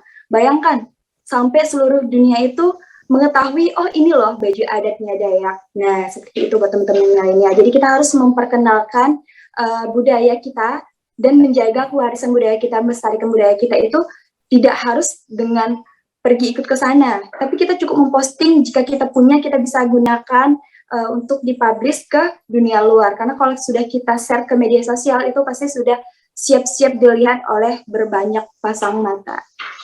Nah, literasi digital dalam meningkatkan warisan budaya. Untuk meningkatkan pengetahuan akan warisan budaya Indonesia, kita harus memiliki rasa ingin tahu dulu nih. Ya seperti yang kita bahas tadi, bagaimana Kak, kan nggak tahu nih.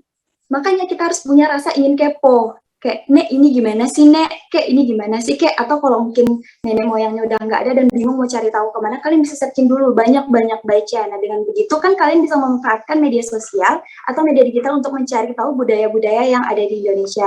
Nah, selain mengetahui warisan budaya, kita bisa mengenalkan budaya Indonesia ke kancah dunia, seperti yang video TikTok tadi yang kita sudah bagikan. Melalui media sosial, media digital, terapkan searching dan sharing. Ya, seperti yang kita kasih tahu tadi, setelah kita tahu, rasa ingin tahu, kita searching, kemudian kita bisa sharing, kita bagikan ke dunia luar. Untuk melakukan hal-hal yang positif terlebih dahulu, khususnya milenial yang memiliki pengetahuan dan akses internet yang sangat luas. Rata-rata milenial udah tahu ya, karena kan sama media digital kan nggak mungkin juga nenek moyang kita suruh bikin vlog gitu kan, terus kita edit kontennya, nggak mungkin juga. Jadi kita lah selaku publik milenial yang membantu untuk melestarikan budaya kita dan memperkenalkan budaya kita ke kancah luar negeri. Oke, sekian dari Dita, terima kasih. Makin Cakap Digital, kembali ke moderator kita, ada Kak Ronald. Terima kasih sekali Kak Dita untuk sharingnya hari ini. Luar biasa banyak pencerahan yang bisa didapatkan ya untuk teman-teman. Jadi sekali lagi banyak sekali yang bisa kita lakukan untuk meningkatkan pengetahuan kita tentang warisan budaya ini ya. Jadi jangan menyerah. Potensi masing-masing harus dikeluarkan supaya bisa lebih menonjolkan di dunia digital kita. Jangan sampai ketinggalan ya, terutama untuk Indonesia. Banyak sekali kebudayaan yang bisa diangkat ya. Dan jika nanti kita akan bertemu dengan Kak Dita di sesi Q&A ya Kak, kita akan memberikan banyak sekali pertanyaan hari ini, jadi ditunggu nanti ya. Baik, dan jika kali ini kita akan bertemu dengan narasumber kita berikutnya yang akan membahas soal digital safety. Kita akan bertemu dengan seorang blogger, ada Kak Muhammad Rizal Fahruji. Selamat siang Kak.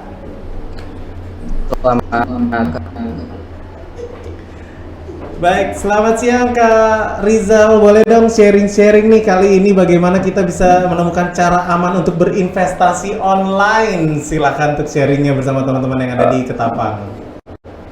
Ya, terima kasih Kak Ronald. Assalamualaikum warahmatullahi wabarakatuh. Sebelumnya perkenalkan teman-teman, saya Muhammad Rizal Fahruji. Teman-teman bisa panggil saya Rizal atau Oji itu, dan sekarang saya sedang sibuk berkuliah di salah satu universitas di Pontianak, Universitas Jayapura, semester akhir. Kemudian juga sedang menjabat sebagai Duta Bahasa Kalimantan Barat tahun 2021 tahun ini. Sekarang kita bakalan sharing nih cara aman berinvestasi online. Mungkin sebagian dari kawan-kawan atau teman-teman, Bapak Ibu sekalian, udah ada yang berinvestasi nih gitu. Jadi hari ini kita bakalan sharing nih dikit-dikit gitu. Langsung aja, aku akan kasih cara atau tips nih, 5 cara aman berinvestasi secara online. Yang pertama, yaitu memilih investasi online yang tepat. Yang kedua, menilai kredibilitas broker. Ketiga, memahami skema investasi. Keempat, memahami tingkat resiko investasi. Dan yang kelima, melakukan disertifikasi investasi online. Oke, kita langsung aja yang pertama ya. Untuk yang pertama, memilih investasi online yang tepat. Nah, investasi online hadir dalam berbagai jenis pilihan. Di antaranya investasi saham, reksadana, emas, valuta asing, hingga pendanaan UMKM atau yang dikenal sebagai peer-to-peer lending. Nah, mekanisme dari investasi-investasi ini berbeda, begitu juga dengan tingkat keuntungan yang didapat dan risiko yang ditanggung. Kenali jenis investasi online dengan baik agar kita semua bisa mendapatkan keuntungan yang maksimal. Jadi, kalau misalnya teman-teman itu mau berinvestasi ya, seperti itu. Sekarang kan investasi bukan hanya cuma nabung aja di bank, tapi teman-teman bisa berinvestasi di saham kalau misalnya teman-teman tahu ya. Kemudian juga ada reksadana tadi, kemudian ada emas, ada valuta asing, hingga peer-to-peer lending. Nah, teman-teman, tapi yang perlu kita ketahui bersama bahwasanya ketika kita berinvestasi, tentu saja kita punya risiko yang akan kita tanggung, seperti itu. Saham tentu saja berbeda risikonya dengan reksadana. Kemudian reksadana tentu saja berbeda risikonya dengan emas, seperti itu. Semakin besar keuntungan yang teman-teman dapat, yang Bapak Ibu dapat, tentu saja resiko yang kita tanggung juga semakin besar, seperti itu. Oke, kita lanjut ya. Nanti kita bakalan lebih bahas secara dalam lagi. Oke, lanjut. Menilai kredibilitas broker. Kita berinvestasi biasanya kita menggunakan jasa broker. Broker itu seperti sekuritas. Nah, sekuritas itu adalah wadah kita untuk membeli suatu saham, seperti itu, koin dan segala macam ya. Nah, jadi investasi online tentu saja juga difasilitasi oleh broker. Tidak seperti investasi konvensional, investasi online menggunakan sistem yang tidak mendukung aktivitas tatap muka secara langsung antar broker dan investor. Penting bagi kita untuk mengetahui calon broker yang akan mengelola dana investasi. Pastikan broker tersebut memiliki pengalaman di bidang pengelolaan dana investor dan memiliki latar belakang yang tentu saja itu sudah diawasi oleh OJK ya, yaitu Otoritas Jasa Keuangan, dan juga BAPEPTI, yaitu Badan Pengawas Perdagangan Berjangka Komoditi, kalau teman-teman berminat di dunia kripto, seperti itu. Sekarang kan lagi hype-nya nih, baik dari masyarakat yang ke atas, kemudian menengah, itu tuh sekarang lagi trending, suka-sukanya itu investasi kripto, seperti itu. Oke, kita lanjut. Memahami skema investasi. Nah, broker yang kredibel dapat dipastikan memiliki skema investasi yang jelas bagi investornya. Skema ini dapat dijadikan sebagai gambaran mengenai metode pengelolaan dana. Skema investasi diharapkan membuat investor mampu menilai apakah investasi tersebut layak diikuti atau tidak. Hindari investasi dengan skema Ponzi yang merupakan salah satu bentuk investasi bodong. Jadilah investor yang bijak. Nah, kalau sekarang tuh banyak banget nih investasi-investasi yang menjanjikan keuntungan misalnya bagi hasil 30-70. Nah, kemudian ada juga yang rekrut teman-teman di bawah, seperti itu. Nah, itu namanya skema Ponzi, dan itu tuh tidak akan membuat teman-teman untung, malah akan membuat teman-teman buntung. Apalagi sekarang di Instagram, di Telegram, kemudian di WA, biasanya ada di WhatsApp, itu sering banget menawarkan jasa atau investasi titip dana. Nah, itu tidak boleh ya teman-teman, itu tidak boleh kalian ikuti, atau uang kalian itu jangan sampai disetorkan ke sana, seperti itu, karena otomatis 100% itu adalah penipuan, seperti itu ya. Jadi kalau misalnya jangan pernah kayak teriming-imingi kemudian untuk besar gitu, bisa langsung dapat 2 juta, 3 juta sekali invest gitu, seperti itu. Tidak ya, itu salah teman-teman, dan jangan pernah teman-teman ikuti, seperti itu. Oke, dan next yang keempat, memahami tingkat investasi. Nah, investasi apapun tidak pernah lepas dari resiko. Nah, ini kita bahas tentang resiko ya teman-teman. Nah, tingkat resiko yang akan dihadapi selalu berbanding lurus dengan tingkat keuntungan yang mungkin diterima. Semakin tinggi keuntungan, maka semakin besar juga risiko yang harus ditanggung oleh investor. Nah, ini contohnya ya teman-teman. Tadi kita udah bahas ada saham, kemudian ada reksadana, ada peer-to-peer lending, ada valuta asing, kemudian juga ada emas. Nah, sekarang itu mungkin teman-teman beberapa ada yang tahu saham. Nah, kalau saham itu tingkat resikonya tidak terlalu besar ya teman-teman. Bisa dikatakan besar, tapi kalau misalnya kita mengetahui misalnya teknik fundamental, kemudian teknikal, bisa baca candle, tahu bearish, bullish, dan segala macam, mungkin itu bisa diminimalisir tingkat resikonya, seperti itu. Dan keuntungan dari saham itu juga lumayan besar, seperti itu.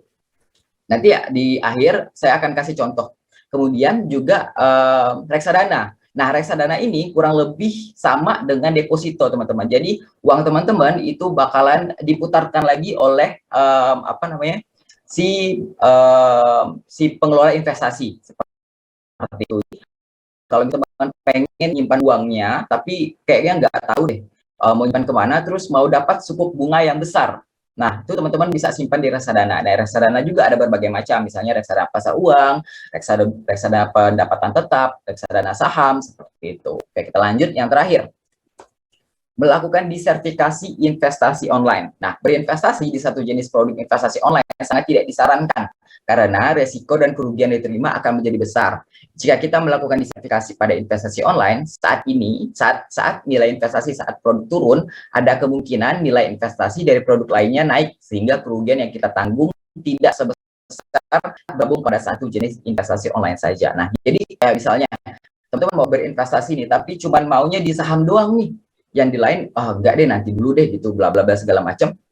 Harapannya teman-teman bisa ada yang namanya dana kiamat. Nah, dana kiamat itu adalah ketika salah satu instrumen investasi kita turun harganya atau lagi jelek-jeleknya nih. Nah, jadi kita masih ada dana yang memang menyokong kita seperti itu. Nah, misalnya teman-teman boleh saja misalnya 50% uangnya di saham dan 50% lagi uangnya di reksadana, atau pembagiannya 30% di saham, 30% di reksadana, kemudian 30% di emas. Seperti itu. Nah, ini yang contohnya ya teman-teman. Contoh dari beberapa aplikasi yang aku gunain buat aku berinvestasi. Nah, contohnya pertama ada iPod, kemudian ada Stockbit, ketiga ada Indodax, keempat ada Ajaib. Nah, ini ada perbedaannya teman-teman. Pertama iPod, Stockbit dan Ajaib. Nah, mereka ini sama-sama sekuritas yang menyediakan saham, reksadana seperti itu. Tapi kalau untuk Indodax itu adalah ini cryptocurrency atau kripto. Tahu Bitcoin, kemudian Dogecoin, kemudian Ethereum, seperti itu. Nah, itu bisa gunain Indodax seperti itu, atau juga bisa gunain Binance seperti itu. Nah, kalau Stockbit dan Ajaib ini adalah bukan promosi ya, tapi kalau misalnya teman-teman pengen berinvestasi, kemudian juga pengen dapat sekuritas yang aman, baik, terjamin, oke, udah diawasi sama OJK, BPT dan segala macam, dan juga diawasi oleh Kominfo ya teman-teman, secara keseluruhan. Jadi 3 aplikasi ini udah oke banget buat teman-teman ikuti gitu, untuk teman-teman coba. Tapi teman-teman kalau misalnya mau berinvestasi itu harus jelas dulu. Pertama, investasi itu ada yang namanya investasi jangka panjang teman-teman. Kemudian ada namanya investasi jangka pendek. Kemudian ada juga yang swing trading. Nah, jadi kalau misalnya swing trading itu per hari. Misalnya hari ini aku maunya dapatnya keuntungan 5%. Kalau udah dapat keuntungan 5%, udah cabut seperti itu. Nah, jadi kalau misalnya kita balik lagi ke aplikasi-aplikasinya, kalau misalnya iPod itu udah lama banget teman-teman. Jadi ini udah 100% terpercaya. Kemudian kalau Stockbit juga oke, kemudian Ajaib. Nah, kalau Ajaib ini memang sangat mendukung sekali untuk pemula ya teman-teman. Jadi kalau misalnya teman-teman yang baru terjun ke dunia investasi online, teman-teman bisa belajar sedikit demi sedikit di Ajaib seperti itu. Apalagi saya lihat di sini itu banyak banget teman-teman dari kalangan SMA ya, SMA, SMP mungkin ya. Nah, jadi kalau misalnya teman-teman yang punya uang jajan lebih, yang tidak tahu harus dikemanain, doang, uangnya tidak berkembang, why not kalian mencoba untuk berinvestasi sekalian belajar. Dan juga teman-teman kalau misalnya berinvestasi itu tidak langsung serta-merta kaya ya. Jadi itu yang harus ditanamkan di dalam diri bahwasanya, wah aku mau berinvestasi biar cepat kaya, tidak. Investasi itu tujuannya bisa ada beberapa tujuan ya. Misalnya untuk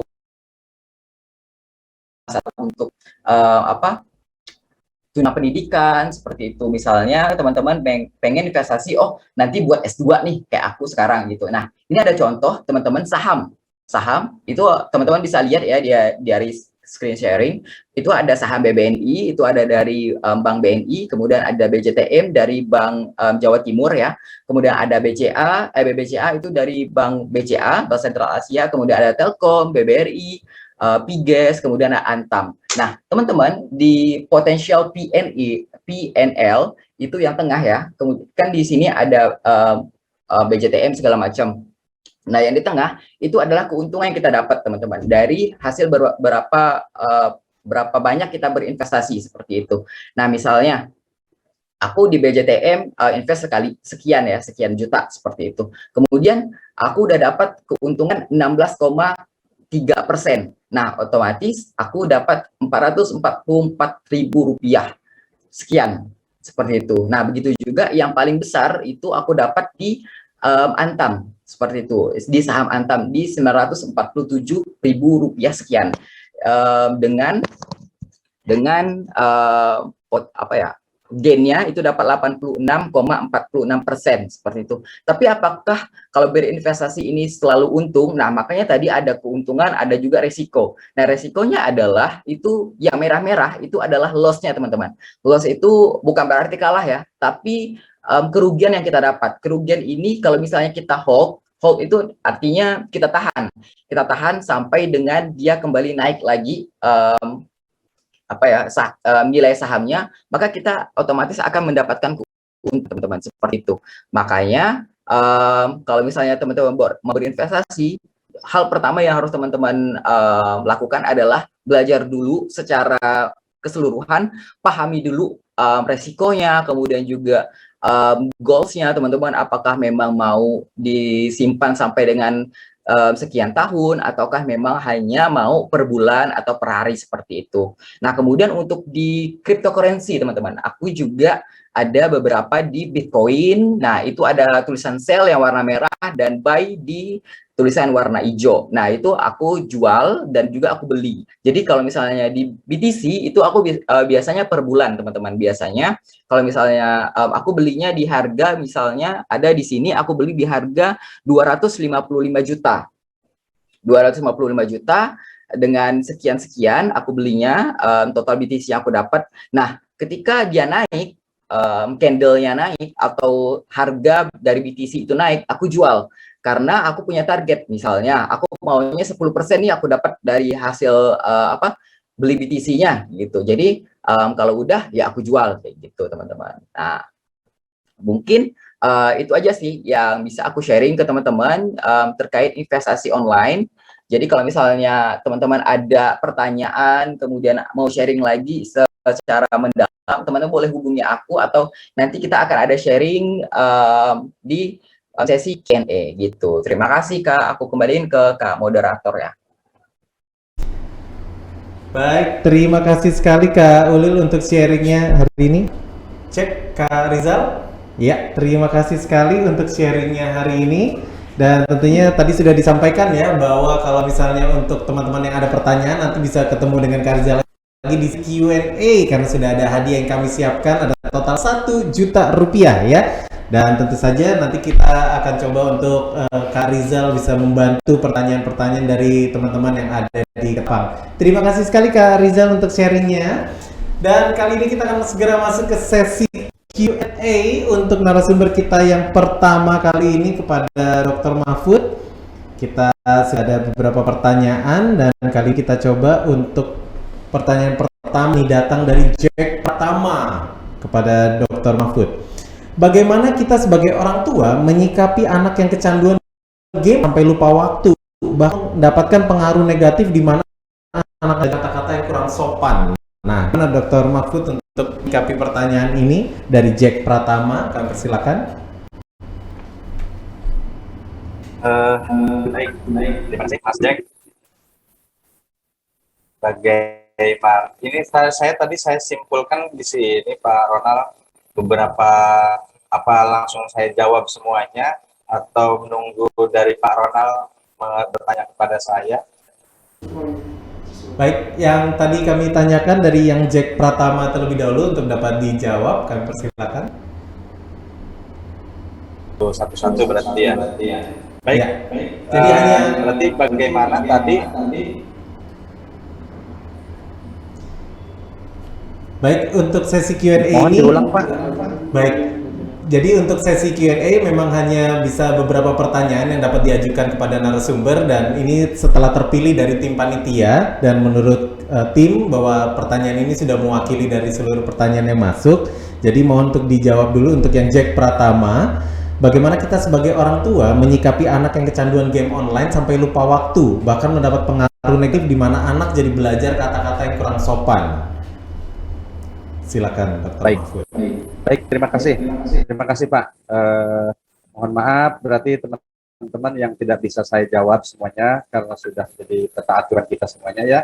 Ini sebenarnya sudah saya jawab semuanya, saya tuliskan di sini, sudah saya tuliskan pertanyaannya, saya tuliskan jawabannya, sudah semuanya, hanya saya batasi satu saja tadi. Yang pertama kata kuncinya adalah jangan takut anak kita tidak bisa mengoperasionalkan HP.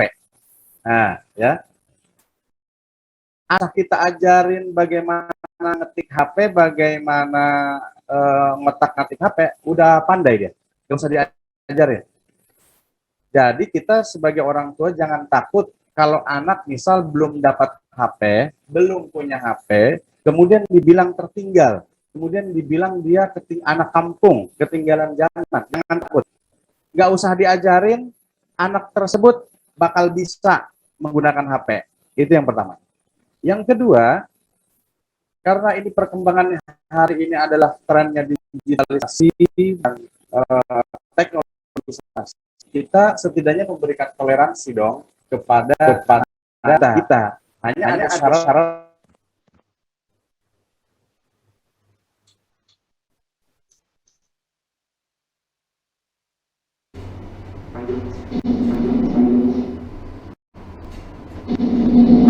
Baik, kami mohon bisa dapat diulangi.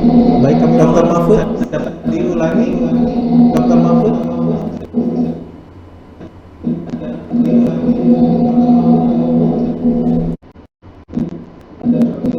Teknis di koneksi kami kepada Dr. Mahfud. Baik, kami akan coba. Baik, kami akan coba untuk dapat melanjutkan, membantu menjawab pertanyaan tadi. Baik, apakah kita lepas koneksi? Oke, baiklah, kita akan coba tersambung dengan narasumber lainnya terlebih dahulu. Semoga nanti kita bisa tersambung kembali bersama Dr. Mahfud ya. Apakah sudah bisa muncul? Masih belum ya. Baik, kalau begitu kita akan coba tersambung kali dengan narasumber kami berikutnya. Kali ini untuk Kak Dita nih, pertanyaan yang masuk juga untuk Kak Dita terlebih dahulu. Pertanyaannya datang dari Retno Purwansyah. Bagaimana cara pemahaman masyarakat tentang pentingnya digital, terutama untuk mengangkat kearifan lokal, mengingat untuk di Kalbar sendiri masih banyak daerah yang belum sinyal internet. Silakan mungkin Kak Dita untuk membantu menjawab pertanyaan ini. Silakan mungkin untuk membantu menjawab pertanyaan. Ya, terima kasih Kak. Terima kasih Kak. Juga peserta yang udah memberikan pertanyaannya. Tadi bagaimana cara mengetahui dan apakah bisa diulang Kak pertanyaannya Kak? Baik, bagaimana cara mengetahui untuk menumbuhkan pemahaman masyarakat tentang pentingnya digital, terutama untuk mengangkat kearifan lokal. Jadi bagaimana untuk teman-teman yang ada di daerah Kalbar sendiri bisa mengangkat kearifan lokal ini melalui literasi digital seperti ini. Silakan. Ya, jadi buat di daerah orang tua yang lebih betapa pentingnya digital dia tidak selalu mengingatkan kepada orang tua yang kedalaman sendiri yang masih mengesampingkan betapa pentingnya digital. Pertama, mungkin teman-teman mulai dari hal kecil dan orang terdekat seperti orang tua. Mungkin orang tua kita tidak mementingkan itu menjadi kita ya. Mementingkan itu mungkin jadi kita ya. Cuma tahu hanya menggunakan dan berkomunikasi bersama orang dan tapi teman-teman bisa berikan manfaat dari digital tersebut, yaitu dengan membukakan atau membukakan coba deh masakan ayam betutu dari Bali. Itu kan salah satu budaya Indonesia juga ya. Seperti contoh walaupun kita tidak pernah ke Bali, tapi kita bisa merasakan masakan Bali. Kita bisa buka bagaimana cara masak ayam betutu khas Bali. Jadi orang tua pun mikir kayak ternyata dengan adanya akses internet, ada digital itu kita bisa merasakan masakan Bali, tanpa kita harus apalagi kita menggunakan data kita menunggu makanannya dulu kan ya kan. Nah tadi yang kedua bagaimana yang kedua tadi bagaimana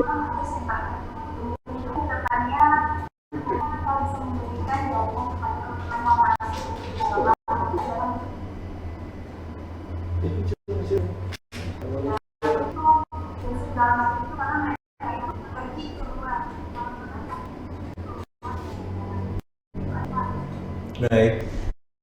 Terima kasih sekali Kak Dita, sepakat sekali ya. Jadi teman-teman sebetulnya nanti untuk daerah-daerah yang belum terjamah juga ini sebagai saya menambahkan dari sisi Kominfo bahwa tadi di latar acara ini juga sudah dijelaskan ya bahwa nanti acara ini Presiden Jokowi tentunya sudah menyiapkan juga begitu nanti infrastruktur sudah siap untuk merambah seluruh daerah dan merata menikmati jaringan internet, makanya diperlukan untuk literasi digital seperti ini membantu membekali kita supaya nanti ketika jaringan internet sudah siap kita pun sudah siap untuk mengeksplor dunia digital supaya bisa mengangkat kearifan lokal dari daerah masing-masing seperti itu. Nanti juga akan dibantu dengan Kak Dita, tenang aja kalau misalnya pengen ngangkat. Ini saya punya sumber mata air yang menarik nih. Gimana Kak Dita bisa bantu nggak? Itu nanti sumber Kak Dita pasti akan membantu, tenang aja ya. Dan juga kita akan menuju ke pertanyaan berikutnya. Kali ini akan ditujukan kepada Kak Ulil nih. Baik, kepada Kak Ulil pertanyaannya kali ini sebetulnya Kak Ulil tadi membahas bagaimana kita pentingnya memiliki digital skills di era pandemi. Nah, ini kepada Kak Ulil, untuk di era pandemi seperti ini ketika kita berinvestasi waktu untuk pembelajaran online, untuk mempelajari soft skill dan juga hard skill, bagaimana kita menentukan skills apa yang cocok untuk kita supaya kita tidak merasa bahwa kita membuang waktu untuk belajar online. Silakan untuk Kak Ulil mungkin bisa membantu jawab. Ya, terima kasih Kak.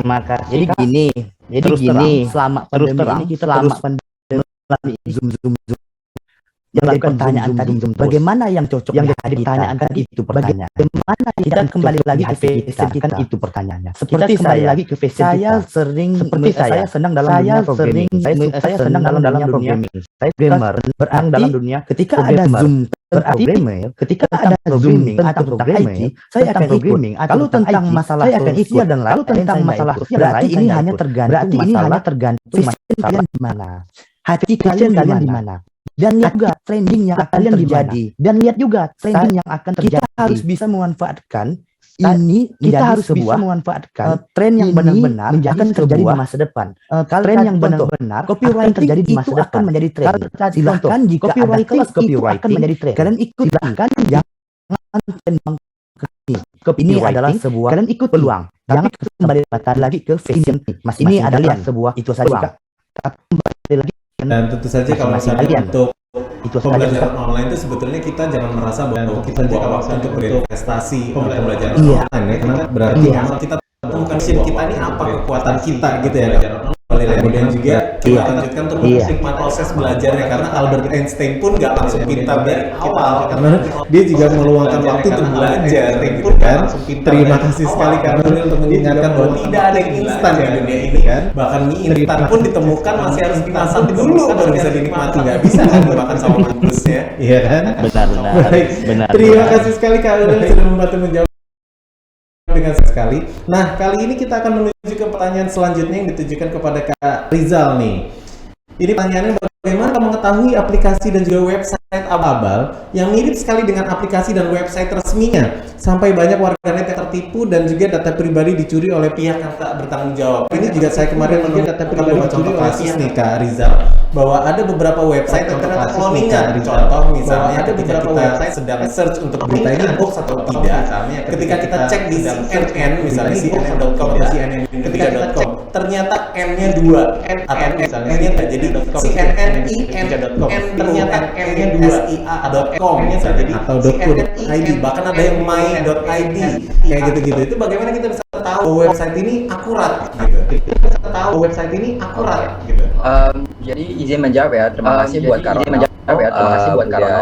Dibacain pertanyaan. Jadi kalau misalnya buat membedakan mana sih website yang benar-benar si website aslinya dengan si website aslinya dengan website abal-abal gitu, data kita tidak dicuri seperti itu. Nah, poinnya adalah ada secure ini teman-teman. Kalau misalnya teman-teman buka web, ada yang namanya apa ya, gembok gitu teman-teman. Bentar ya, saya contohin teman-teman. Bentar ya, saya contohin. Bentar. Saya share screen dulu. Saya share buat teman-teman biar enak buat teman-teman. Nah, jadi teman-teman. Nah, jadi kalau misalnya teman-teman itu ada di sini nih yang gembok teman-teman, yang gembok. Nah, kalau bukan yang gembok itu, nah kalau bukan yang asli teman-teman. Seperti itu karena memang dia bersifat secure atau otomatis aman, bukan yang asli teman-teman. Karena memang dia bersifat secure atau itu teman-teman. Makanya untuk teman-teman kalau misalnya akses teman-teman, makanya suatu link teman-teman itu harus di-cross check dulu berapa kali mau mengakses suatu link, dilihat lagi ini apakah ada tanda seperti ini atau tidak. Nah, biasanya ini apakah ada tanda seperti ini atau tidak. Nah, biasanya itu link itu ada tanda serunya, kemudian warna oranye itu ada tanda serunya dengan tanda oranye teman-teman. Itu apa ya, mudah banget tanda seru di dalam segitiga dengan diakses oleh orang lain, mudah banget itu buat data kita diakses halaman orang lain, mudah juga itu. Nah, kalau misalnya aplikasi ya, nah kalau misalnya aplikasi misalnya ini kan kita berkaitan dengan investasi ya, investasi otomatis. Ini kan kita berkaitan dengan aplikasi yang memang otomatis, aplikasi yang memang dipercaya banget gitu, supaya nggak dibawa kabur, dipercaya banget gitu, supaya nggak dibawa kabur. Jadi kalau misalnya teman-teman mau membedakan aplikasi yang mana yang benar dan mana yang tidak, itu teman-teman bisa cek aplikasi yang pertama, cek dan mana yang tidak. Kemudian itu teman-teman bisa cek di pertama, cek di OJK, kemudian apakah ada logo-logo mereka, kemudian dicek juga di website ada logo-logo mereka, apakah kemudian aplikasi ini terdaftar di website-nya seperti itu. Apakah aplikasi ini terdaftar seperti itu kan teman-teman? Semoga membantu ya. Apalagi berhubungan dengan investasi online, tentunya kita harus apalagi sekali lagi teman-teman jangan malas untuk melakukan penelusuran, bisa melalui review, bisa dari website yang bisa melalui review yang terdaftar di mana aja, dan yang pasti logo OJK ya. Karena kalau misalnya tidak terdaftar di OJK, jangan sampai coba-coba untuk berinvestasi di tempat tersebut. Karena kemarin juga ada beberapa narasumber seperti Kepala OJK di Kalimantan juga sudah mengingatkan bahwa OJK akan terbantu bila masyarakat juga ikut membantu report kalau misalnya menemukan website-website yang mencurigakan. Seperti itu ya Kak Rizal ya. Nanti kalau misalnya kurang jelas juga boleh konsultasi dengan Kak Rizal. Nanti masing-masing narasumber juga tentunya akan, kalau misalnya berkenan, silakan tuliskan akun sosial media atau juga website yang bisa digunakan untuk teman-teman berkonsultasi di website masing-masing ya. Dan kali ini terima kasih sekali kepada Kak Rizal yang sudah membantu menjawab, dan tentunya ini adalah akhir dari sesi Q&A. Mohon maaf sekali lagi untuk seluruh teman-teman peserta tidak bisa bertanya, dapat diajukan kepada narasumber, dan tentu saja bila nanti masih ada pertanyaan yang mengganjal, silakan kepada masing-masing narasumber untuk Anda bisa berkonsultasi kepada masing-masing narasumber ya. Nanti di kolom chat juga bisa langsung diketik aja di situ. Namun sekarang kami juga akan segera mengumumkan untuk nama-nama calon pemenang yang akan kami verifikasi, dan juga tentunya untuk satu nomor hanya bisa menang satu kali, karena kami ingin berbagi bersama teman-teman yang ada di Ketapang yang belum pernah dapat hadiah ya. Dan tentu saja kita akan cek terlebih dahulu siapa saja yang sudah masuk kali ini. Para calon pemenang kita ada Zainal Arifin, kemudian juga ada Jack Pratama, ada Retno Purwansyah, ada Leon Fernanda, kemudian juga ada Zulfia Malian, dan juga tentunya nanti akan ada calon pemenang lagi dari Instagram yang akan kami pilih. Dan tentu saja bila Anda sudah pernah menang atau Anda gugur, maka akan diketikkan oleh calon pemenang lainnya, dan Anda bisa melakukan verifikasi apakah Anda betul menang atau tidak. Anda bisa cek nanti di admin Instagram kami @litdikal.kalimantan, makanya jangan lupa follow ya, dan jangan lupa subscribe juga untuk YouTube channel kita di Literasi Digital Kalimantan untuk menyaksikan tayangan lengkapnya. Yuk, kali ini kita akan berfoto bersama terlebih dahulu dengan seluruh narsum dan seluruh peserta kita hari ini. Kita akan berfoto bersama. Silakan untuk Anda yang kameranya belum dinyalakan. Nah, foto bersama teman-teman yang ada di Ketapang. Ya, kita akan berfoto bersama terlebih dahulu ya. Ya, baik, berikan pose terbaik hari ini. Kalau Anda menggunakan masker, boleh berikan mata yang tersenyum. Kalau misalnya Anda membuka seluruh wajah, berikan senyum yang paling bahagia hari ini. Siap, tahan napas 3 hari. 3, 2, 1. 3, 2, gimana mau tahan napas 3 hari? 3 detik aja nggak tahan? Oke, baik. Baik, terima kasih, dan tentu saja untuk masih ada slide berikutnya? Tidak ada ya? Baik, kalau begitu ini adalah akhir dari rangkaian acara kita hari ini. Kami mengucapkan banyak terima kasih kepada seluruh narasumber. Ada Dr. Mahfud Fauzi yang telah meluangkan waktu bergabung bersama kami. Kemudian juga terima kasih kepada Kak Muhammad Ulil Fahri. Terima kasih kepada Kak Dita Oktari Mauludia, dan juga terima kasih untuk Kak Muhammad Rizal Fahruji. Dan tentu saja mewakili seluruh tim yang bertugas hari ini, kami mohon maaf bila ada yang kurang dalam pelaksanaan acara hari ini, dan sebagai saya moderator pribadi juga mengucapkan mohon maaf bila ada kata-kata yang kurang berkenan dalam pelaksanaan acara kita hari ini. Dan tentu saja saatnya saya Ronald Andretti pamit. Selamat siang dan sampai jumpa di literasi digital berikutnya. Salam sehat selalu Indonesia dan salam literasi digital.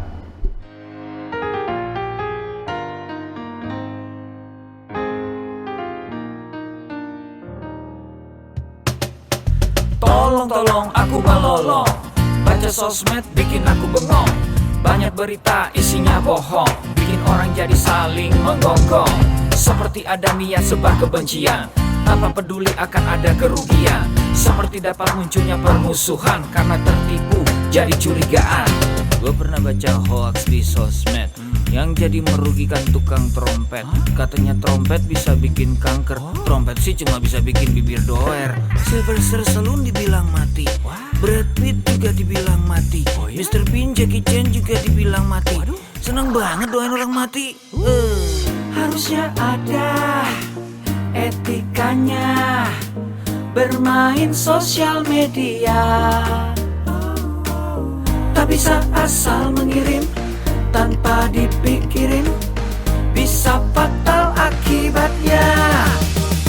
Bersihkanlah udara kita dari kebencian.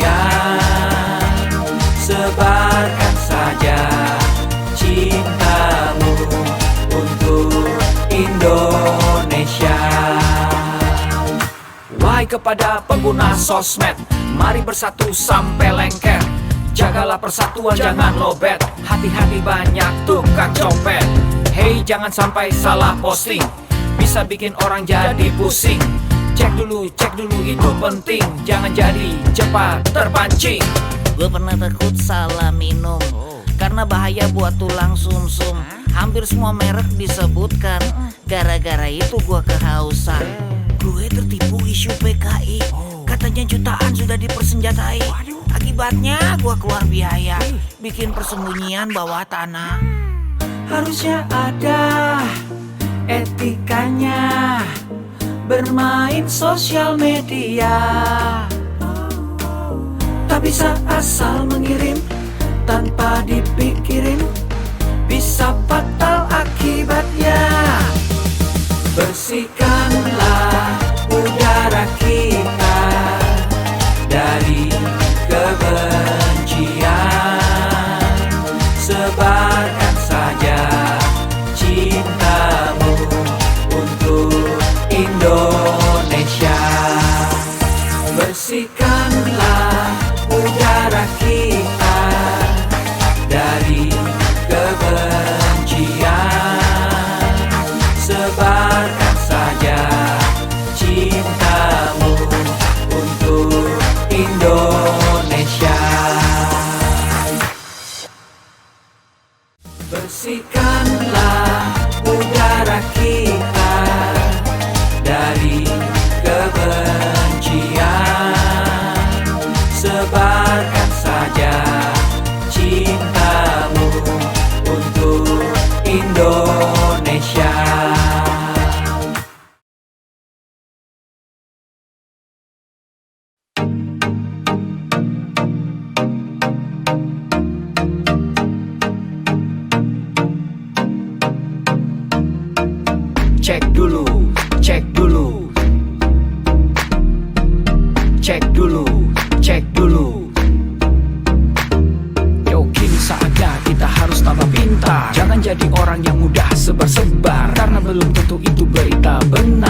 ayo belajar.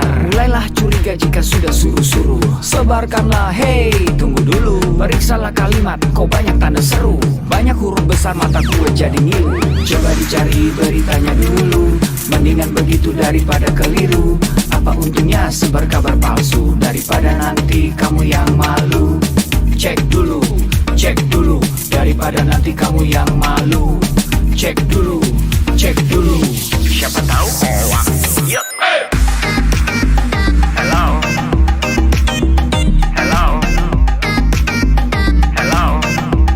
siapa tahu hoax. Yup. Hello,